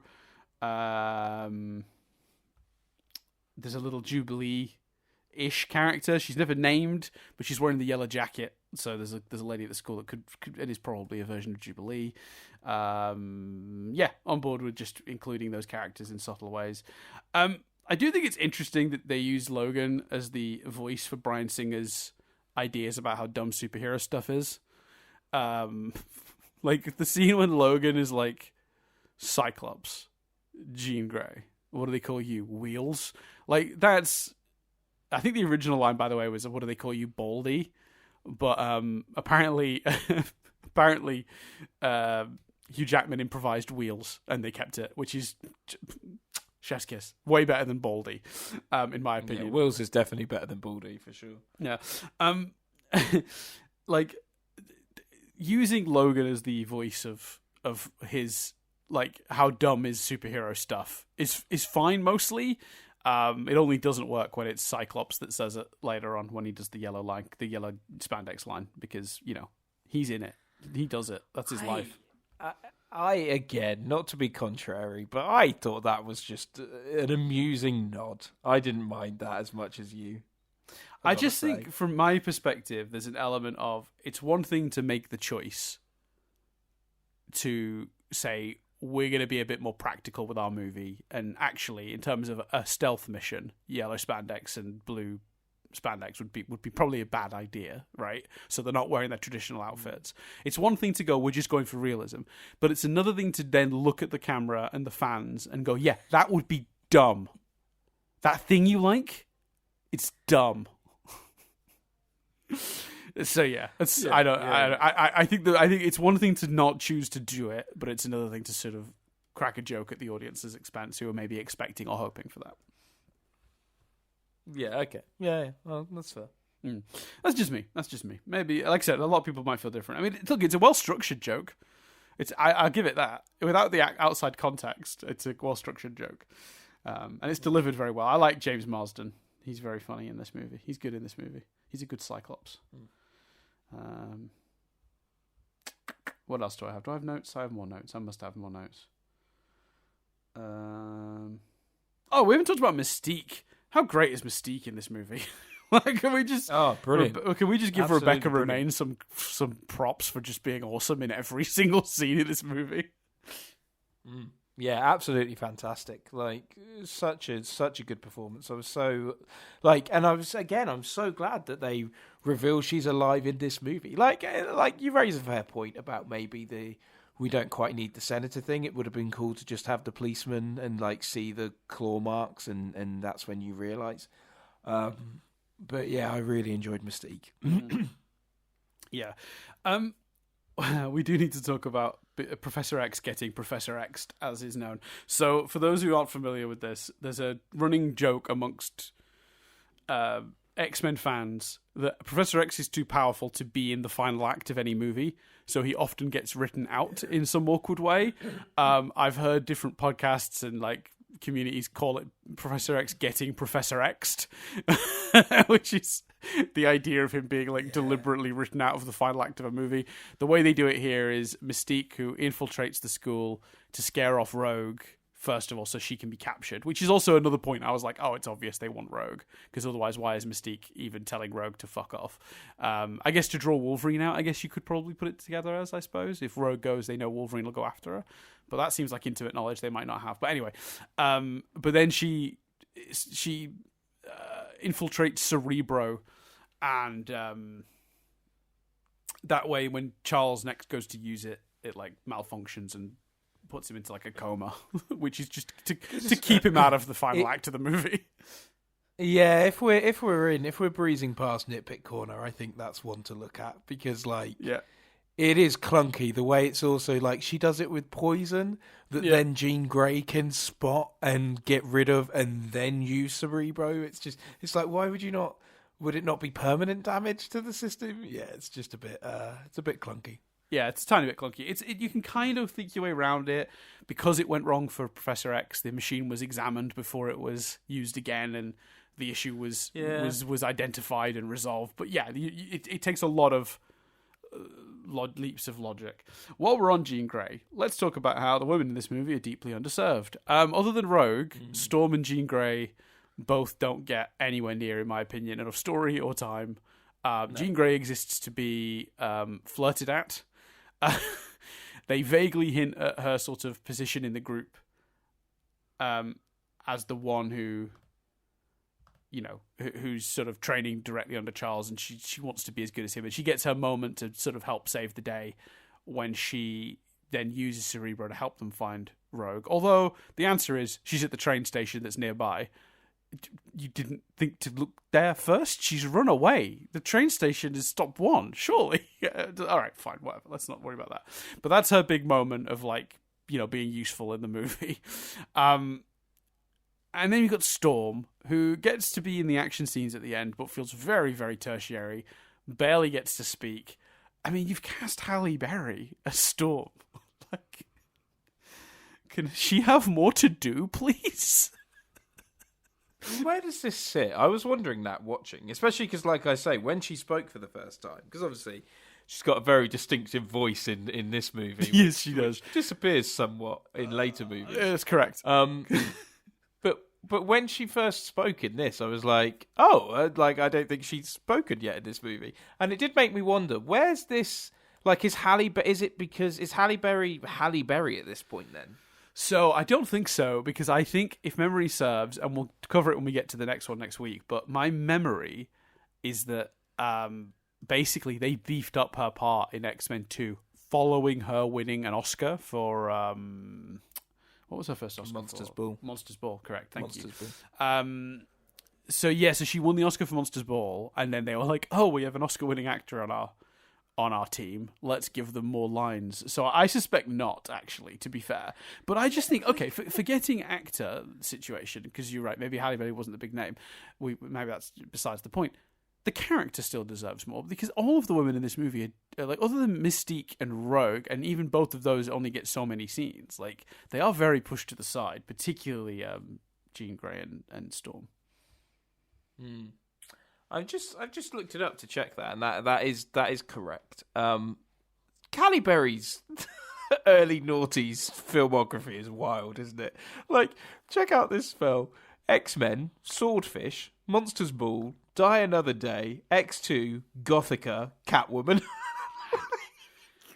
Jesus. That's a crazy up and down run of movies. I tell you what, we're going to cover Swordfish at some point. That's a good movie. Or, okay, let me rephrase that. I enjoyed that movie as a kid. Who knows if it's still good. Yes, that reunites her with Hugh Jackman, doesn't it? Hugh Jackman's like the main guy in that. Is he? I thought it was... Oh yeah, no. I thought. Oh wait, it's both of them. We were both. I thought it was John Travolta, but it's both of them. Yeah. I think John Travolta is the villain, and Hugh Jackman's the main guy. Right. Yeah. Yeah. I remember enjoying that movie as a kid. Yeah. What a wild filmography. Yeah. Halle Berry has. Yeah. Yeah, so I don't really have much to say on it other than I wish they'd given the women more to do, basically. They're not completely ineffectual. I mean, Storm is, in my opinion, the most powerful member of this X-Men team, and she does get in a fight, but she fights Toad, and I feel like Storm versus Magneto is... should have been a consideration. Oh yeah, because they also Professor X Magneto, I should clarify, because Magneto is quote-unquote weakened from passing his powers to Rogue, so... we don't even really get, and again, that's just about them keeping the scale of this movie reasonable. But I would have enjoyed Storm Magneto having a you know, her flying around and shooting lightning bolts, and you know, him throwing metal and whatever. Like, you know, there's a version of that fight that would have been really awesome. Probably way more expensive than this movie could do. I understand the movie was on a tight budget, but like, at least give her a decent fight. She fights Toad. Even Rogue, who I enjoyed Toad though. I thought they did inventive things with Toad. To be honest with you, I enjoyed the henchman. Even Rogue, actually, if you think about it, like, I really like Rogue's arc in this movie. I love her relationship with Wolverine, as we've already discussed. But to your point of the women being underserved, Rogue's character arc actually resolves itself like halfway through the movie, like, where, you know, she finds herself at the school. And you know, they could have tweaked, and you know, there's the scene where, like, we even have voiceover of, look at Rogue, look at how accepted she is here, and we see visuals of her, you know, playing with, I don't know, cold weather and hot weather, whatever their Iceman, whatever their X-Men titles. Iceman and Pyro, otherwise known as Bobby Drake, and what's Pyro's real name? I knew I'd forget. Shawn Ashmore. What's that, sorry? Sure, one of them's Shawn Ashmore. Yes. Isn't it? No, isn't it? Oh, yeah, the actor. Yeah. But that's Iceman. That's Bobby Drake. Right. So it's Pyro. I want to say it's John something. that's going to kill me. 1 second. I'm going to look it up. While you're looking John that up, Allardyce. Right, nice. Because they could have tweaked it a bit where actually maybe some, but I suppose it contradicts with the whole point of the academy. But, if they wanted to service Rogue's character, they have her killed by Wolverine and everyone doesn't see that. They only see her nearly killing Wolverine and sapping his powers, and maybe they are wary of her and they don't want to touch her, and by the end of the movie, they really welcome her and accept her in. But that's not, do you know what I mean? Other than her relationship with Wolverine, which, like you say, is part of the problem because it's a female character really only serving the male character. Her actual arc and story, the minute she goes to the school, is, do you know what I mean? We don't really explore that massive trauma that she's got from killing her first boyfriend. No, that's true. That is true. Yeah. Do you? My laptop's down to 19%, so I'm sad, but I'm gonna have to go get a charger. Two things we could do here, Chris. I can either do the magic beep, and when we come back, it's just we just continue, or if you want to vamp for like a minute while I grab the charger. I think knowing how long Triv might be, for the sake of the listeners, let's give ourselves a beep. All right, we'll do the beep. Okay, we'll be back in 1 second to talk more about X-Men. Take it from here. The beep. Okay, thank you, the beep, for your efforts. So last couple of notes before we get into Triv. I just want to compliment the entire train station sequence. It's my favorite sequence in the movie. I love everything about it. I love Cyclops and the kid, which apparently, just to get a piece of trivia out of the way now, I suppose that scene was kind of an improvisation too. The first time they filmed it, that kid was just a huge X-Men fan, the cartoon, and he just could not stop staring and smiling at essentially Cyclops. So they made it part of the script because Marsden apparently just naturally smiled and like gave him a little wink back or whatever he does, that little reaction. So Singer was just like, all right, you know what? Let's just make it this part of the scene and the mum can shuffle the kid away. And they did, and it's a delightful moment. That's great. That's awesome. It's a great choice from Singer, and it's just a great moment in general. Nice to know that moment is real. I love the entire fight in the foyer. I love Toad stealing Cyclops' headgear and him blowing the roof off. I love Magneto pulling the train apart. I actually, even before that all starts, the conversation between Logan and Rogue is amazing. Him convincing her to come back to the school. The standoff outside, where Charles sort of is demonstrating his powers. The only real time in this movie we get to see how scary Charles can be. When he gets into the minds of Toad and Sabretooth and has them nearly behead Magneto, but the way he plays Professor X's strengths against him, his weak, his passion for his wanting to save human lives, he uses it against him. He calls that his weakness, and he threatens all those police officers with the guns. The guns all turning on their own users.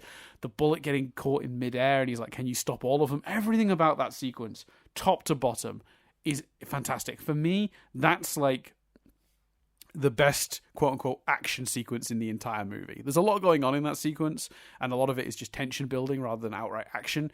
But obviously we have the big finale at the Statue of Liberty, and that's all good. We get, that gives us creepy Mystique as a statue, and the really good, the double switch where you think Logan is Mystique, but then Logan stabs Storm, and then it was Storm that was Mystique, and blah, blah, blah. All that stuff's really good, and I like the final sequence.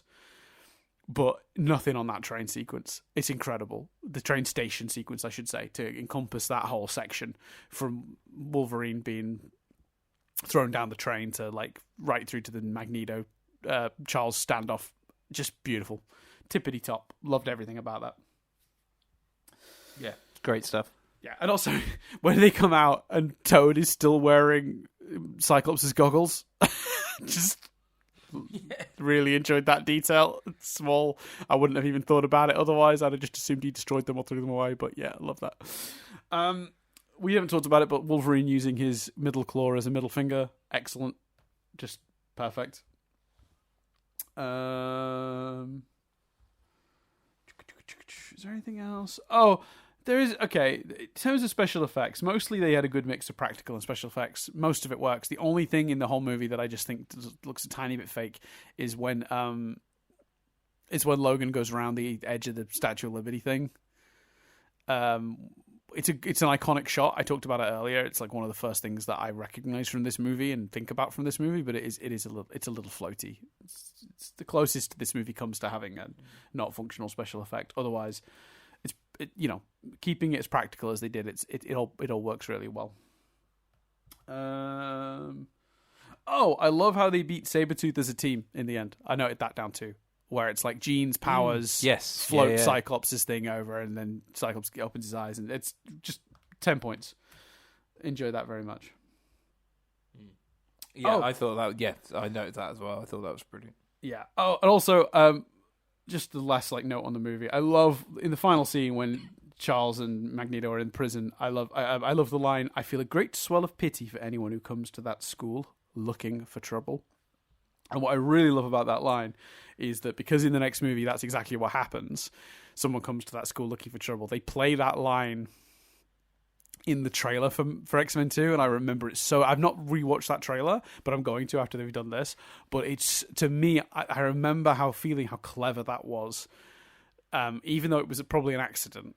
But the choice to realise that line was at the end of the previous movie and use it as in the trailer for the second movie while establishing someone attempting to go into that school looking for trouble and the kids sort of turning on them. It's just beautiful. My final note, when I was a kid, I had that exact chess set. Oh, wow. Cool. It was a very common and very cheap chess set. Well, it's in fairness to them, it's plastic, isn't it? That's why. Yeah, it's like plastic, it's like frosted plastic and non-frosted plastic. It's like it's perfect for what they're doing in the movie, where they're like, "Hey, look, it's not metal. There's nothing he can bend." And although if it was a wooden one, that would have also been fine. But I guess aesthetically, everything else is sort of clear plastic, so it makes sense. When they were inventing that prison, they really made sure they kept to their theme, even though a wooden one would have been absolutely fine. But anyway, yeah. So that's all my notes. Do you have anything you want to say sort of overall about the film before we move on? We talked about it for longer than I thought we would. That was like an hour and 45 minutes. Yeah, no, I think we've covered it for sure. Although actually, with that said, I think we did spend 20 minutes avoiding talking about it at the beginning.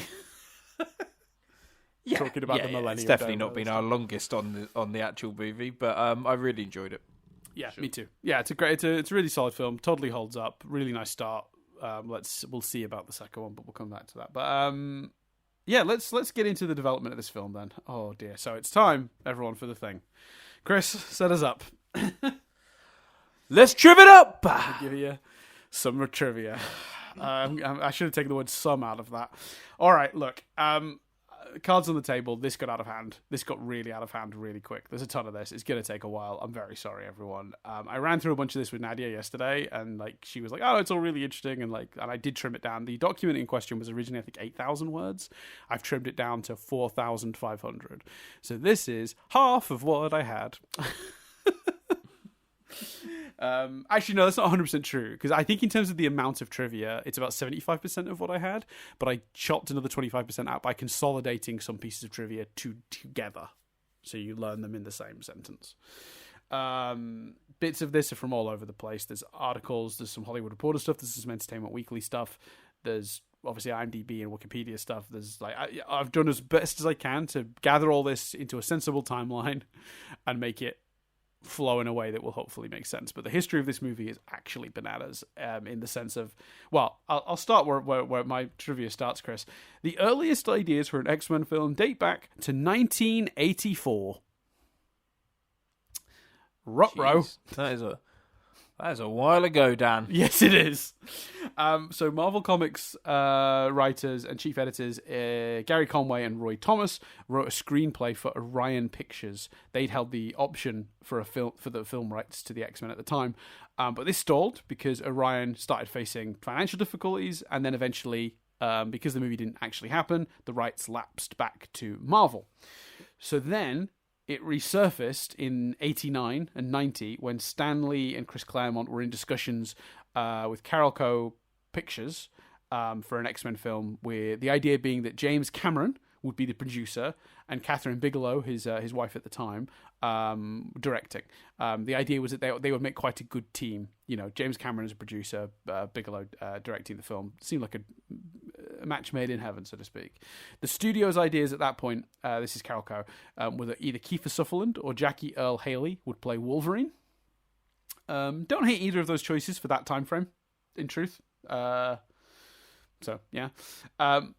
Less fond of this choice, but we'll see. Bigelow, as she developed her treatment, preferred Bob Hoskins for Wolverine, with Michael Biehn as Cyclops, Christopher Lee as Magneto, and my favourite, Angela Bassett as Storm.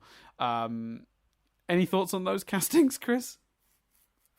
I think, given the comic books, Bob Hoskins makes a degree of sense. Yes, it does. Yeah.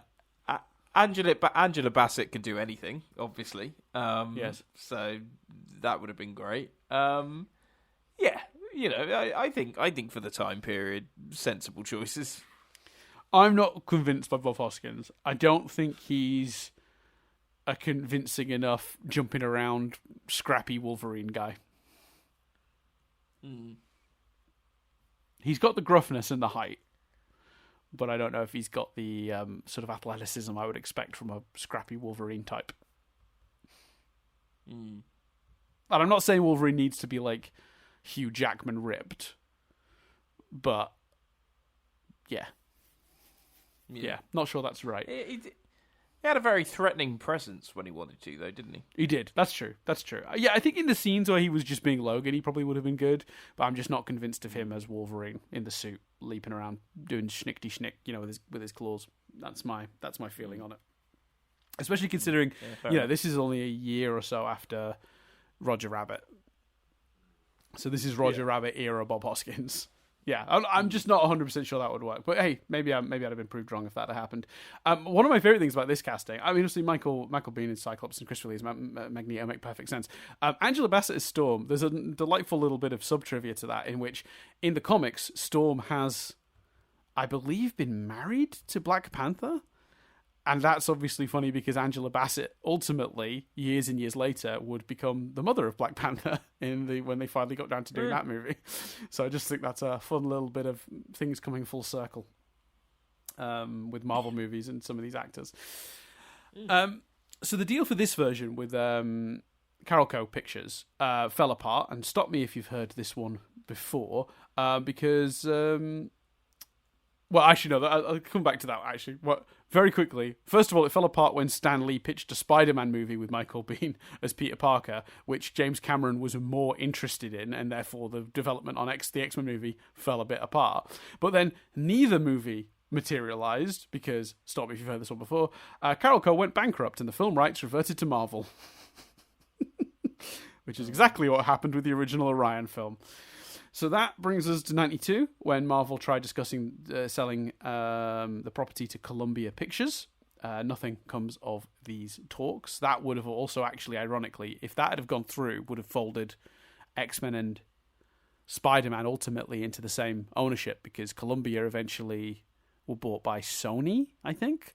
So the X-Men would have been a Sony property, not a Fox property, if that had gone through. Ultimately. But meanwhile, separate to this, Aviard, producer, was doing an animated series on Fox Kids, which was so successful that 20th Century Fox decided to look into getting the film rights to the property. They closed the deal in 94 and brought on Andrew Kevin Walker to write a script. He did Seven and 8mm and the Sleepy Hollow movies, so he was kind of known for being quite a dark, edgy, gritty writer, especially after Seven. So in his draft, it was kind of a pretty standard version of an X-Men movie, in that it was the X-Men movie you might have imagined would have been produced in the mid-90s. So it's Professor X, Cyclops, Jean Grey, Beast, Iceman, and Angel, which is much closer to the original lineup of the X-Men from the comics, and new member Wolverine, that stopping the Brotherhood of Mutants, Magneto, Sabretooth, and Toad, and Blob in this one, conquering New York and turning it into a mutant homeland. Germs of that idea found their way into the final movie. But this movie also involved Sentinels and government officials, and it did also have the rivalry between Cyclops and Wolverine. But it also had Magneto be the cause of the Chernobyl disaster, which is a bold choice. And it also included other more expensive ideas like the X-Copter and the Danger Room. So that script didn't end up sticking around for very long, because in 1995, Laeta Kalogridis was brought on for a rewrite. They kept the idea of Magneto turning Manhattan into a mutant homeland, but introduced a romance between Wolverine and Storm, which is an interesting choice. Then, Michael Chabon pitched a 6-page treatment to Fox in '96, which focused heavily on the character relationship between Wolverine and Jubilee. So they kind of did the Wolverine the Rogue relationship, but with Jubilee instead. This movie featured Professor X, Cyclops, Jean Grey, Nightcrawler, Beast, Iceman, and Storm. And this movie focused on them fighting Sentinels and was saving the Brotherhood of Mutants for a potential sequel. That one seems interesting, but also it did not happen, because while all that was happening, all these rewrites after rewrites, the search is also happening for a director. And across that couple of years where all these different writers are coming in doing their drafts, they were looking at Brett Ratner, who then ironically ended up directing Last Stand. They also went to Robert Rodriguez. He turned it down. After Mortal Kombat came out, they went to Paul W.S. Anderson, but he wanted to shift away from making another PG-13 movie and wanted to go back to R-rated movies, which he did end up doing. He made Event Horizon.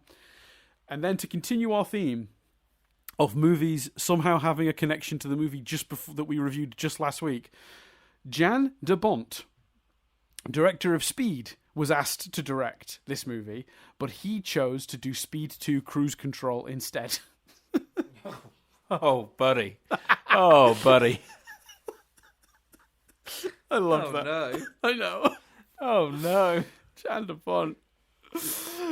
Roland Emmerich was also asked, but he wanted to do Godzilla, which again, no. I would like next time, and sorry if you have to make a note of this, because let's be honest, Dan, this is creating work for you, not myself. But next time, forevermore now, I would like to think whenever a director doesn't do a successful movie and instead does a flop, we need to call it doing a Le Bon. Or what's his name? De Bont. De Bont. Doing a De Bont. De Bonting it. De Bonting it. Yeah, all right, fair enough. Well, Roland Emmerich also De Bonted it because he made Godzilla, the 1998 Godzilla, which I think was financially profitable, but is widely panned as a film. We'll cover that. Yeah, I remember that. We'll get to that movie at some point. I remember that movie. I've never seen it, but I remember that movie being a success and being. I loved that movie so much at the time.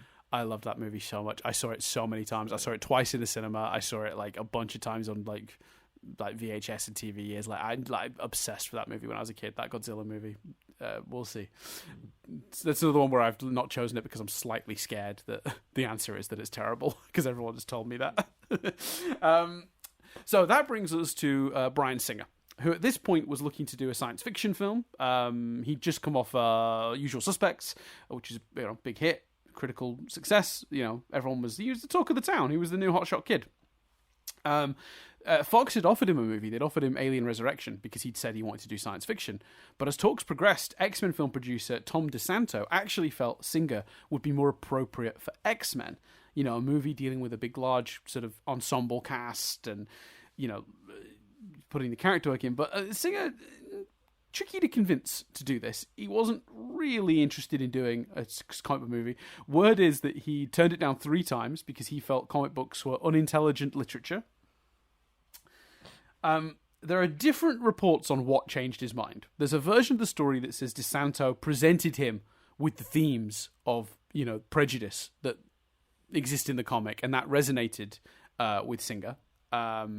He really liked that idea of dealing with prejudice and latched onto that and chose to do the X-Men movie. There's another version, and I still think this is true, but whether it's the thing that convinced him or not, I'm not sure. But he definitely then apparently watched all 76 episodes of the 1992 X-Men animated show, or as Nadia made sure I would refer to it, the X-Men show, to decide, which characters would be in the movie, but also it got him familiar again with the notions of how the X-Men comic deals with prejudice. But there's a theme that will become apparent in this, which is that he doesn't care for the comics. He's not very interested in the comics. So it says a lot that he watched the 92 X-Men show, which is a great adaptation of those comics anyway, so it's fine. But it is interesting that he would rather watch that than read a comic. But yeah, that's what ultimately got Bryan Singer to sign on to do an X-Men movie. But this is where things get a bit insane. Because not only did the revolving door of writers and drafts not stop once a director was signed in 1996, it got worse, Chris, in my opinion. We're already on our, 7th version of this movie? But immediately, all of the scripts that had already been worked on were scrapped when Bryan Singer came on, which is his prerogative and has happened when we've discussed these movies before.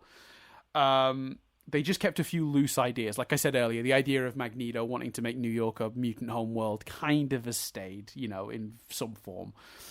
They brought on Ed Solomon, who was at that point mostly famous for being the writer of Bill and Ted, the Bill and Ted series, but also he wrote Men in Black, which is, he ultimately would write Men in Black, I should say. I think that was after this movie.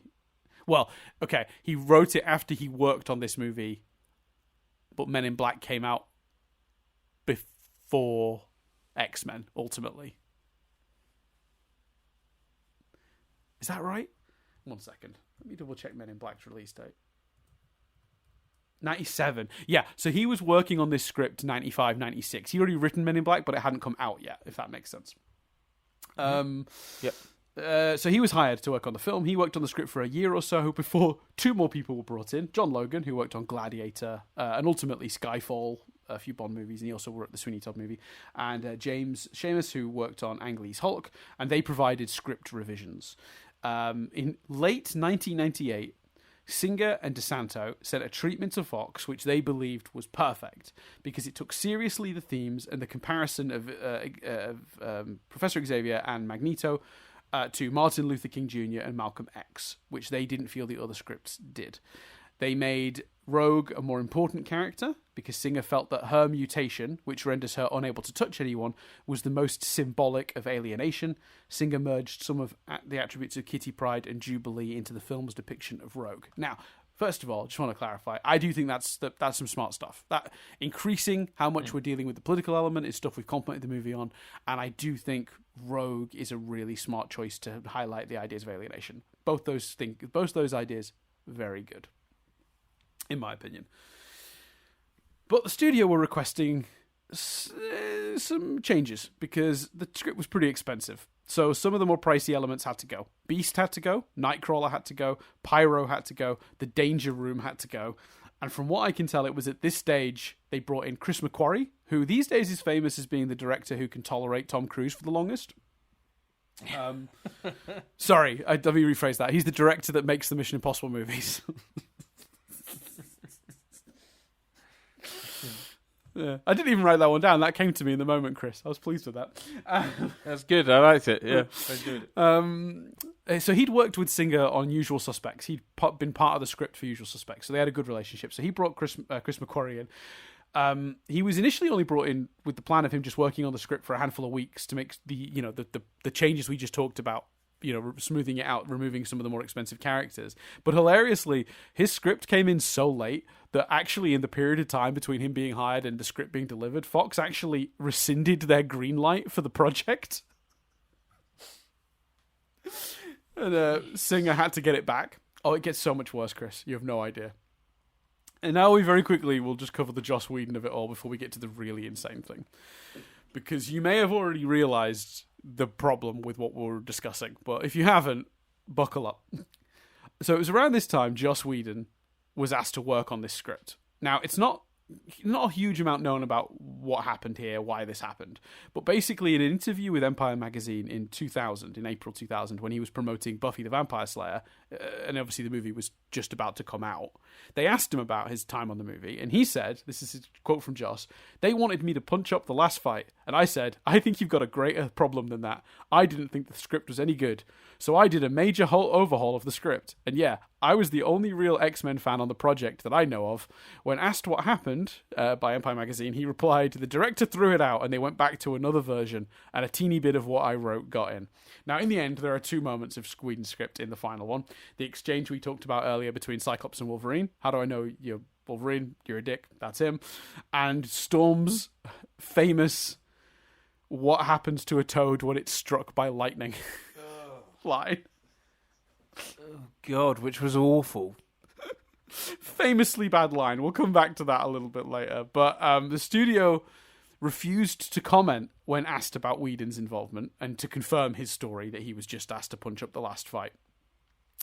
Entertainment Weekly, though, reported that sources close to the production say that Whedon's changes were scrapped because his quick-witted pop culture referencing tone, which works so well on Buffy, did not jibe with Bryan Singer's more serious vision for the X-Men.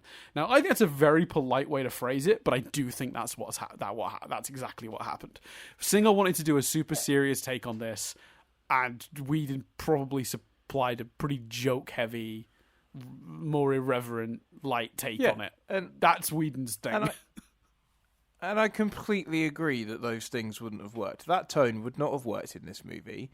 And Marvel's insistence on, no matter what type of movie they're making, still trying to put in some of those Whedonisms and wit. There are a handful of recent Marvel movies that you can point to and go, that's an issue with those movies. Yep. So, yeah, a very wise studio note there. It would not have worked in the movie they were making. Well, it's unclear if it was a studio note or because Whedon claims the director threw it out. So it's very possible it was just Singer went, no, this isn't going to work for the movie I'm doing, and he made that call and scrapped the script. But I mean, also, I will say it really does say something about Whedon's sort of weird little.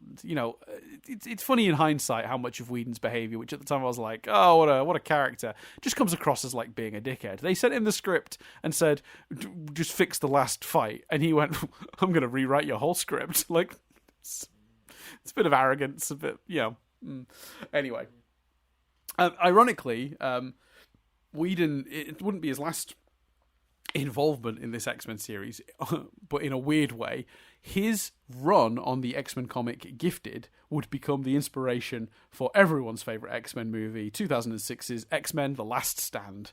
So that's quite funny that in the end they adapted one of his comics for the third movie. So anyway, final shooting script. Wait, hold on. And this is potentially going to be, go on. I imagine, Dan, part of the problem with that movie. But just as someone who hasn't seen it and is quite naive, I thought The Last Stand was based on the Phoenix Saga. Yeah, it is. Okay, but it's also based on Joss Whedon's Gifted. Okay, well, I look forward to seeing how those two smash together. I'll tell you now, Chris, badly. For those who know the stories, it's the I believe the quote unquote mutant cure plotline that was lifted from Gifted. So anyone who knows and has already seen Last Stand knows what plotline I'm referring to. I've read Gifted; it was very good. I enjoyed it. His style works really well in comic book form for the X-Men. It's a lighter, funnier, more irreverent version of the X-Men. Worked really well in that comic. It's a good comic. So yeah, I read that back in the day. Anyway. So, you may have spotted the problem here, Chris. You may have gone, wait a minute, you've just named 100 people writing this script. There's one name on this movie's writing credits. So, the final shooting script has elements and scenes and dialogue from all of these Singer-era scripts that we just talked about. So, it's primarily Ed Solomon and Christopher McQuarrie's work, but as mentioned, a little of Whedon, James Schamus, and John Logan's work too. Yet, not one of these people is named in the credits. Instead, the film is credited to David Hayter, Singer's assistant, who was working answering the phones in the production offices for $500 a week on this movie.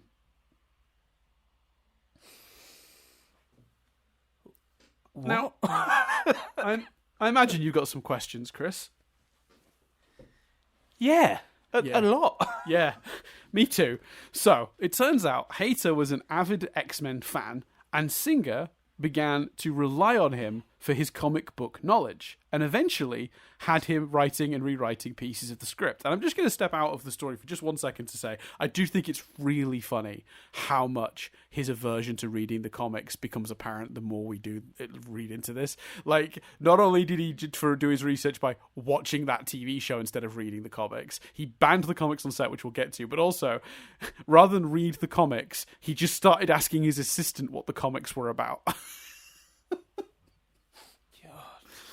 Now, the Hollywood Reporter article I mentioned earlier from 2020, sorry, I paused there and made it sound like it was from 2000. I was just trying to remember exactly what year. They asked Hater about this, and they were trying to unravel what in the hell happened here. This is Hater's version of the story, and this is a quote directly from him. Singer started taking me to script meetings with Fox executives Peter Rice and Tom Rothman, and he would say, just sit there, take notes, and don't say anything, and don't tell anyone you're writing the script. A guy called Ralph Winter knew and asked me to highlight everything I'd done in the script at that point, and it was about 55% of the script. Ralph went to Peter Rice, producer at Fox, and said, look, here's the deal. David, the phone guy has been writing the script. You want to make a deal with him, or we're going to have serious legal jeopardy. Peter called me into his office and offered me $35,000 and said, that's all you'll ever get. Be happy with that. It's actually insane. Now, that is Hater's side of the story. It's worth noting. This idea that, like, it turned out he'd written 55% of the script and Singer was bringing into meetings like, don't tell the executives you're writing the movie, you know, all of that. And the idea that he wrote 55. It's very much in his interest to claim he wrote more than 50% of this script, I think. Because obviously the idea that he only made some small contributions to Solomon and McQuarrie's script and then got sole credit would be absolutely bananas, right? But that maybe is kind of what happened, because the Hollywood Reporter points out that multiple inside sources have said that the majority of the script that wound up on screen was Solomon and McQuarrie's script, but with contributions from Hater. This is further backed up because there was a WGA, the Writers Guild of America, arbitration process. This is a standard practice in a case where a script had 1,001 writers, as this one did, across time.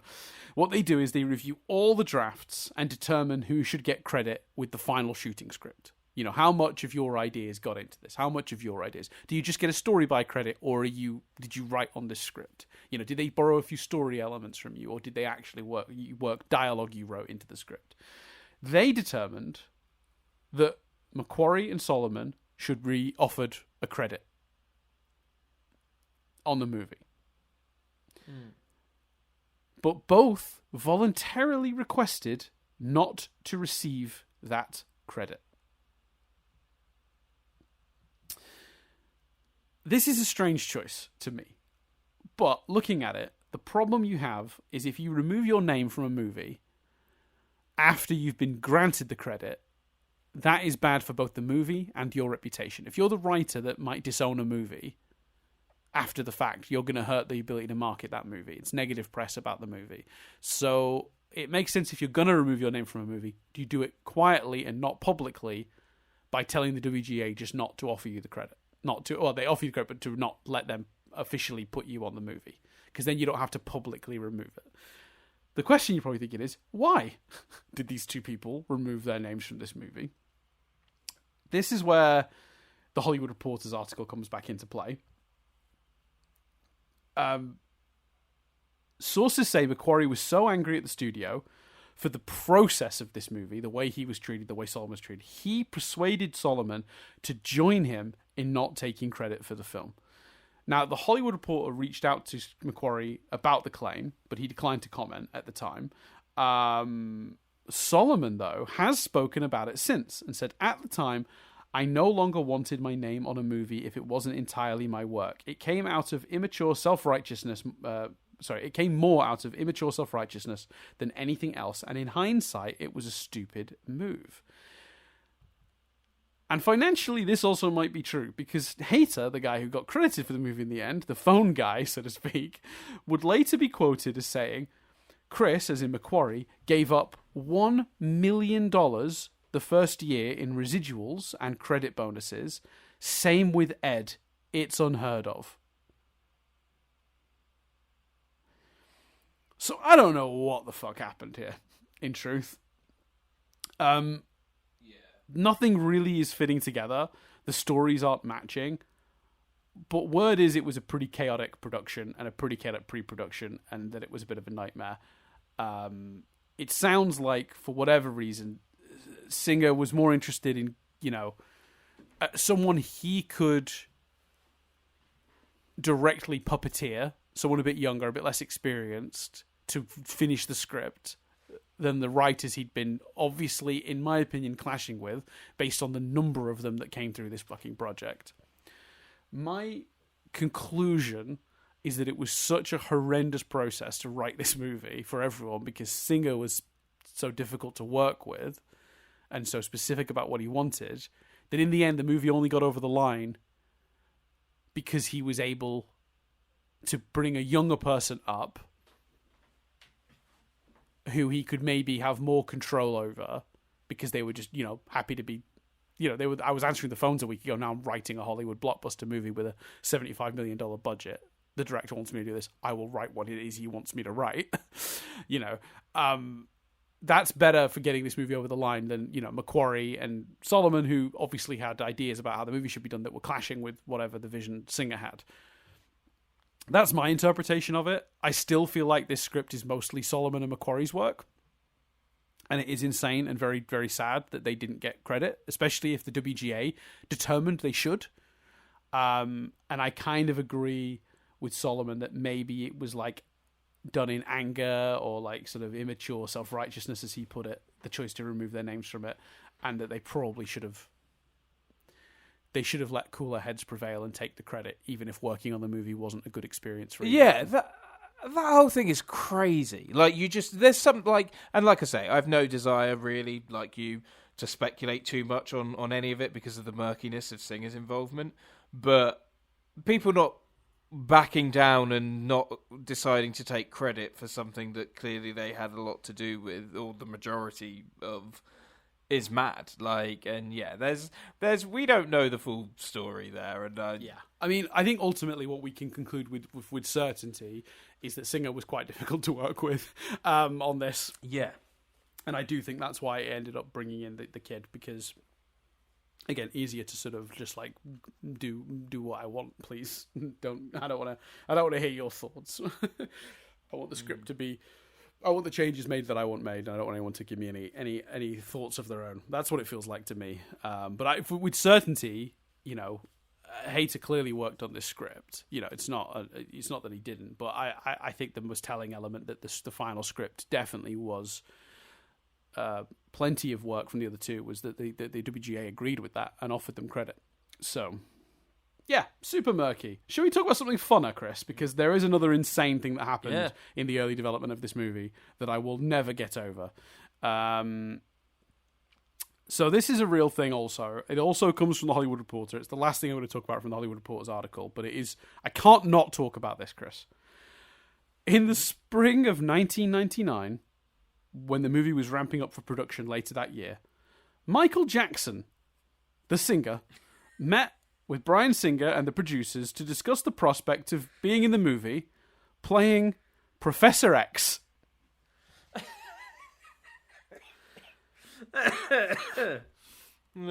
He campaigned very hard for this role, and producer Lauren Schuller Donner recalled, "I said to him, 'Do you know Xavier is an older white guy?' To which Michael said, 'Oh yeah, I can wear makeup.'" It gets better. It gets better.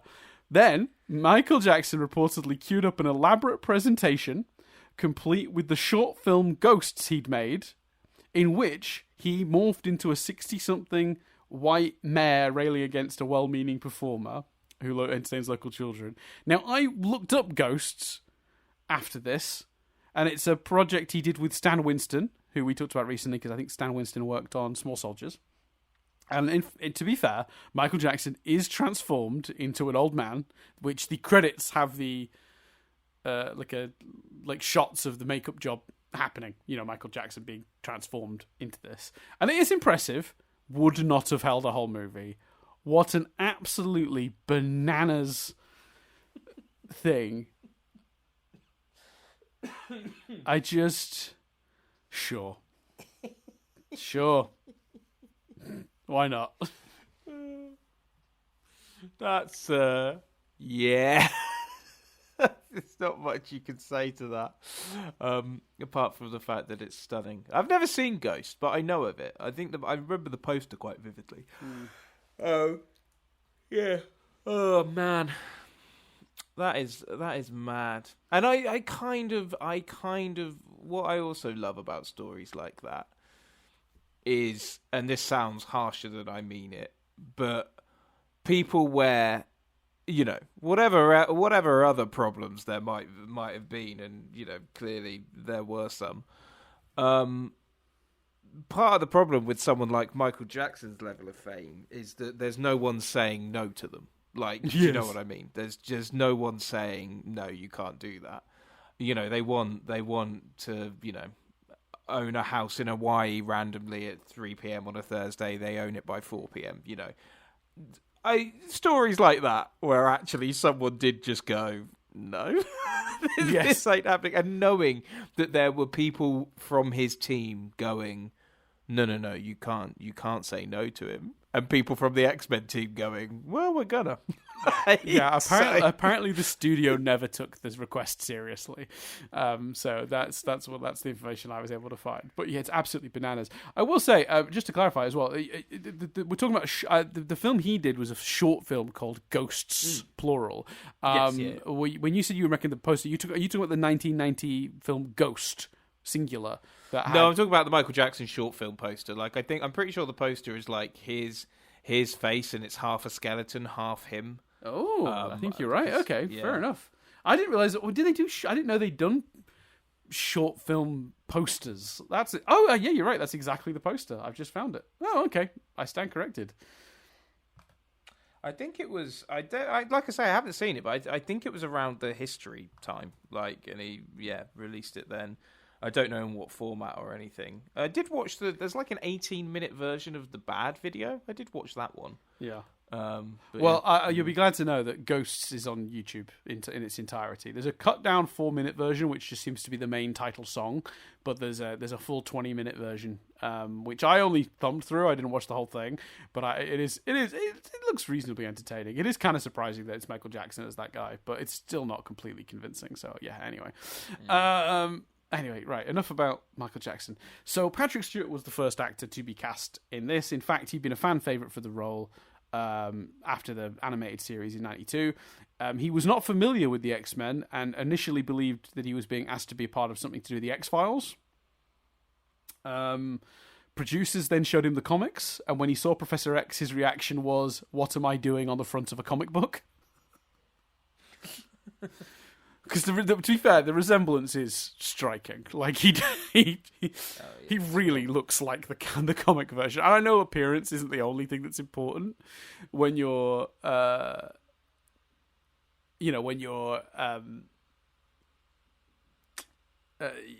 doing a casting for this. But it is incredible that he looks so much like the comic counterpart. So yeah, once he was on board, the studio shipped him a big crate of comics to read. No, the studio, not the director. Stewart recalled, "This was the most fun research I've ever had to do." So I thought that was very fun. Magneto, on the other hand, was a bit more complicated. Lots of different people were considered for that. Terrence Stamp, David Hemlund, Christopher Lee came back up, but ultimately, Bryan Singer really wanted McKellen for the role. He'd worked with McKellen recently on a film called Apt Pupil. And he played an activist for gay rights, so he thought he'd understand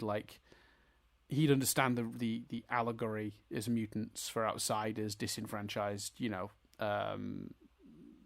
he thought he would understand that, so he really liked the idea of using McKellen for it, and obviously they already worked together, so they had a relationship. His first choice for Wolverine, Chris, was Russell Crowe. Oh, wow. Which would have been a very different movie, in my opinion. Other actors he considered when Crowe turned it down were Mel Gibson, Aaron Eckhart, Jean-Claude Van Damme, Edward Norton, Keanu Reeves, Gary Sinise, and apparently, even though he wasn't ever offered or considered for the role, Nick Offerman auditioned for Wolverine at one point. I'm sorry, but we talk a lot here about Portal to alternative casting. Are you telling me, Dan? Now look, you and I, Dan, we're not rich men, right? But if someone said, right, 500 quid between the two of you, and you can watch the version of X-Men where Nick Offerman is Wolverine and Michael Jackson is Professor X, we would be clubbing together, and we would be finding that money, Dan. Yeah. I agree. We will be pooling it. We'd do a Kickstarter or something. Please allow us to see this masterpiece. Yeah, no, you're not wrong. So obviously a lot of names came up. One point they were talking to Viggo Mortensen of Lord of the Rings fame for Wolverine. He actually took his comics mad tween son, Henry Mortensen, to the meeting as an advisor, and apparently halfway through the meeting, Bryan Singer was fielding questions and concerns not from Viggo Mortensen but Henry, who had read the script and had detailed explanations on why he was and wanted to get detailed explanations on why he was taking liberties with the Wolverine canon. Oh, wow. Bold kid. I enjoy that kid. But yeah, Viggo apparently wound up declining the role as he didn't want to commit to playing the character across multiple films. Everyone that was in this movie, it seems, of the principal cast were contractually sort of obligated to partake in at least 2 more sequels, which is why most of the main cast do stay through the trilogy. I mean, I'm sure they were all enjoying it. Well, maybe enjoying it's a strong word. We'll come to that, particularly with X-Men 2. But I believe there was a cast mutiny on the set of X-Men 2, but we'll come back to that. They were certainly, regardless of whether they were enjoying it or liked the roles, they were all contractually regretted to, and Viggo Mortensen didn't want to do that either. Eventually, they signed on Dougray Scott in a multi-film deal. He had to drop out last minute due to a scheduling conflict with Mission Impossible 2, another weird link between the Mission Impossible movies and this movie, other than Chris McQuarrie. Apparently, there's some weird rumours that Tom Cruise talked him into, dropping X-Men for Mission Impossible 2. There's also some talk of there having been a motorcycle accident as well, that caused him to be injured and not want to do the movie. It's a bit murky how Dougray Scott fell out of this movie, but if it's not already clear already, this was very last minute. Because as I mentioned earlier, Hugh Jackman finally ends up in the movie, and he shows up on set 3 weeks into production. So this was very last minute. But apparently it was Russell Crowe that had suggested Hugh Jackman to Bryan Singer. And then he auditioned him and apparently cast him on the spot. Like, the audition finished and he went, it's you. You get the role. So whether that was out of desperation or just he was that good, I don't know. So, some other quick alternate castings, and there's a lot of them for some of the other characters. I'll just run through these as quick as possible, because this movie, there's so much to this trivia. Kirsten Dunst, Sarah Michelle Gellar, Jennifer Love Hewitt, Alicia Silverstone, Drew Barrymore, Katie Holmes, and Christina Ricci were all considered for Rogue. Kirsten Dunst, Sarah Michelle Gellar would have been good, maybe. I think Alicia Silverstone's maybe is good, but she's wrong maybe for that role. Christina Ricci's a good choice potentially for Rogue. I don't know. But they were all considered. Natalie Portman was offered it, but turned it down. For Cyclops, Ben Affleck, Matt Damon, Ethan Hawke, Johnny Lee Miller, Michael Biehn again. Michael Biehn, stop turning up in this movie's history. And Luke Wilson were all the people that they were talking about for Cyclops before James Marsden got cast. Nothing really jumping out as me as like either massively bad or massively good in that. I'm happy with what we got for both of those. For Jean Grey, Selma Blair, Renee O'Connor, and Julianne Moore were also considered, as was Lucy Lawless, but she was too committed to being Xena, a warrior princess. Charlize Theron and Helen Hunt were also offered the role of Jean Grey, but both turned it down. Again, I'm happy with what we got. None of those seem so brilliantly perfect or terrible and interesting that they're worth really, pulling up. An interesting one was for Storm, though. Janet Jackson was apparently was approached about playing Storm. Now, is that like we've already had Michael come in? Do we reach out to Janet? Put it on the list. Put her in the 500 quid portal version. Yeah, for sure. She was considered Janet, for to Storm. be fair, I feel like Janet Jackson did movies, didn't she? Did she act? I don't remember, but look, she's certainly more appropriate to play Storm than Michael Jackson is to play Professor X. Put it that way. I think that goes without saying. I think less makeup required just for a start. They also apparently reached... Well, I mean, Dan. One, she was in Different Strokes. But two, yes, how could we forget Janet Jackson's star turn, her filmography? One film jumps out. Nutty Professor 2, The Clumps. Oh, yes, well, of course. Masterpiece that is. They also considered Jada Pinkett Smith for Rogue, but that didn't end up happening either. I'm happy with Halle Berry. I think she's a good choice. I wouldn't, in all seriousness, I don't think I would be interested in seeing the other two particularly over Halle Berry. I think she did a good job. There weren't a huge number of other actresses considered for Mystique before Rebecca Romijn was cast, but one of the names that came up was Lucy Liu. I think Lucy Liu would have been good at that, but again, happy with what we got. I would argue in a film franchise with such little continuity and consistency, one of the most consistent things in this franchise is Mystique's makeup and how amazing it looks. Yes. But also, like, when Mystique came on screen, I was like, well, I mean, it can't be Jennifer Lawrence. but it definitely looks the same as Jennifer Lawrence's Mystique, which I thought was just very impressive. Yeah, they did. Yeah, they've done a really good job keeping that character looking consistent for sure over the years. Yeah, they've done. And in this movie, we didn't talk about it, but it's one of the best special effects in this movie. It's a practical makeup job, and then when she transforms, it's obviously computer generated shifting, but the way all the scales kind of like flip to make her change is really, really clever and a really cool visual. Top stuff. Really like that effect in this movie. They did a good job. Poor Rebecca Romijn, we'll talk about in a bit. Did have a bit of a job with the makeup, though, so we'll come back to that. Yeah. Gambit was originally going to have a cameo appearance in this movie as a student playing basketball and then it blowing up, because obviously Gambit has the power to put an object with kinetic energy and then that would force it to explode. But Bryan Singer rejected the idea. He didn't think the audience would understand it. He said, people would be like, what's wrong with those basketballs?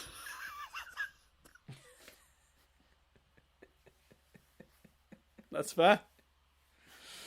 Yeah. I mean, if you'd done it correctly, it would have been very obvious. If his hand had glowed and then the basketball had glowed and then it would have exploded, I don't think anyone would have been confused. But hey ho. No one's like, why is that kid made an ice rose? Where did that come from? Anyway, Ke Huy Quan of Everything Everywhere All at Once and Indiana Jones fame served as an assistant fight choreographer on this movie. Sure. Yeah, I love Ke Huy Quan. I'm always excited to see his name pop up anywhere. I'm sure he did good work. I know he did stunt work for many years and fight choreography for several years. He worked with another guy in this movie called Corey Yuen, and apparently he acted as sort of a translator for Corey. So yeah, that is good. This was Bryan Singer's first foray into science fiction. So to gain a better understanding of practical and digital effects, he visited the sets of Titanic and Star Wars Episode 1, The Phantom Menace, to sort of just get an idea of how they were approaching, digital effects, because he'd made very grounded movies prior to that. He did also say that he revealed at WonderCon in 2006 that he'd actually initially approached John Williams to compose the score for this movie, but Williams was not available at the time. He was working on Saving Private Ryan, and then that was obviously closely followed up by his work on Phantom Menace. So there was no slot for X-Men. Now, to add to the stress of this movie, right, and we already know that it's not a great time on set with Bryan Singer, but to add to this movie's stress, the original start date was mid-1999. That was when the film was going to start being filmed, with a release date of Christmas 2000. So that's many, many months later. But following Steven Spielberg choosing to make the movie AI before the movie Minority Report, Fox suddenly had a big hole in their summer blockbuster schedule. So they moved X-Men forward to summer 2000. So the movie was supposed to be shooting in mid-1999 to be released mid-2000, the next year. But then, delays, due to all this script nonsense and actors and all sorts of other stuff we talked about, obviously Hugh Jackman coming in so late and a bunch of other stuff. The actual production did not start until late 1999. So in the end, filming took place between September 1999 and March 3rd, 2000 in Toronto, in a place called Hamilton in Ontario. The release date was 4 months later. So this movie finished and was in cinemas 4 months later, which seems absolutely insane to me. Yeah, that's mad. Yeah. And considering that they were under a really strict budget, this must have been the most stressful production you could possibly imagine. So to some degree, I understand an element of Singer losing his mind on set to keep this under budget and get it over the line with the scheduled date in mind. But Singer, who was clearly not doing well at the time, would allegedly arrive late, experience mood swings, explosive tantrums.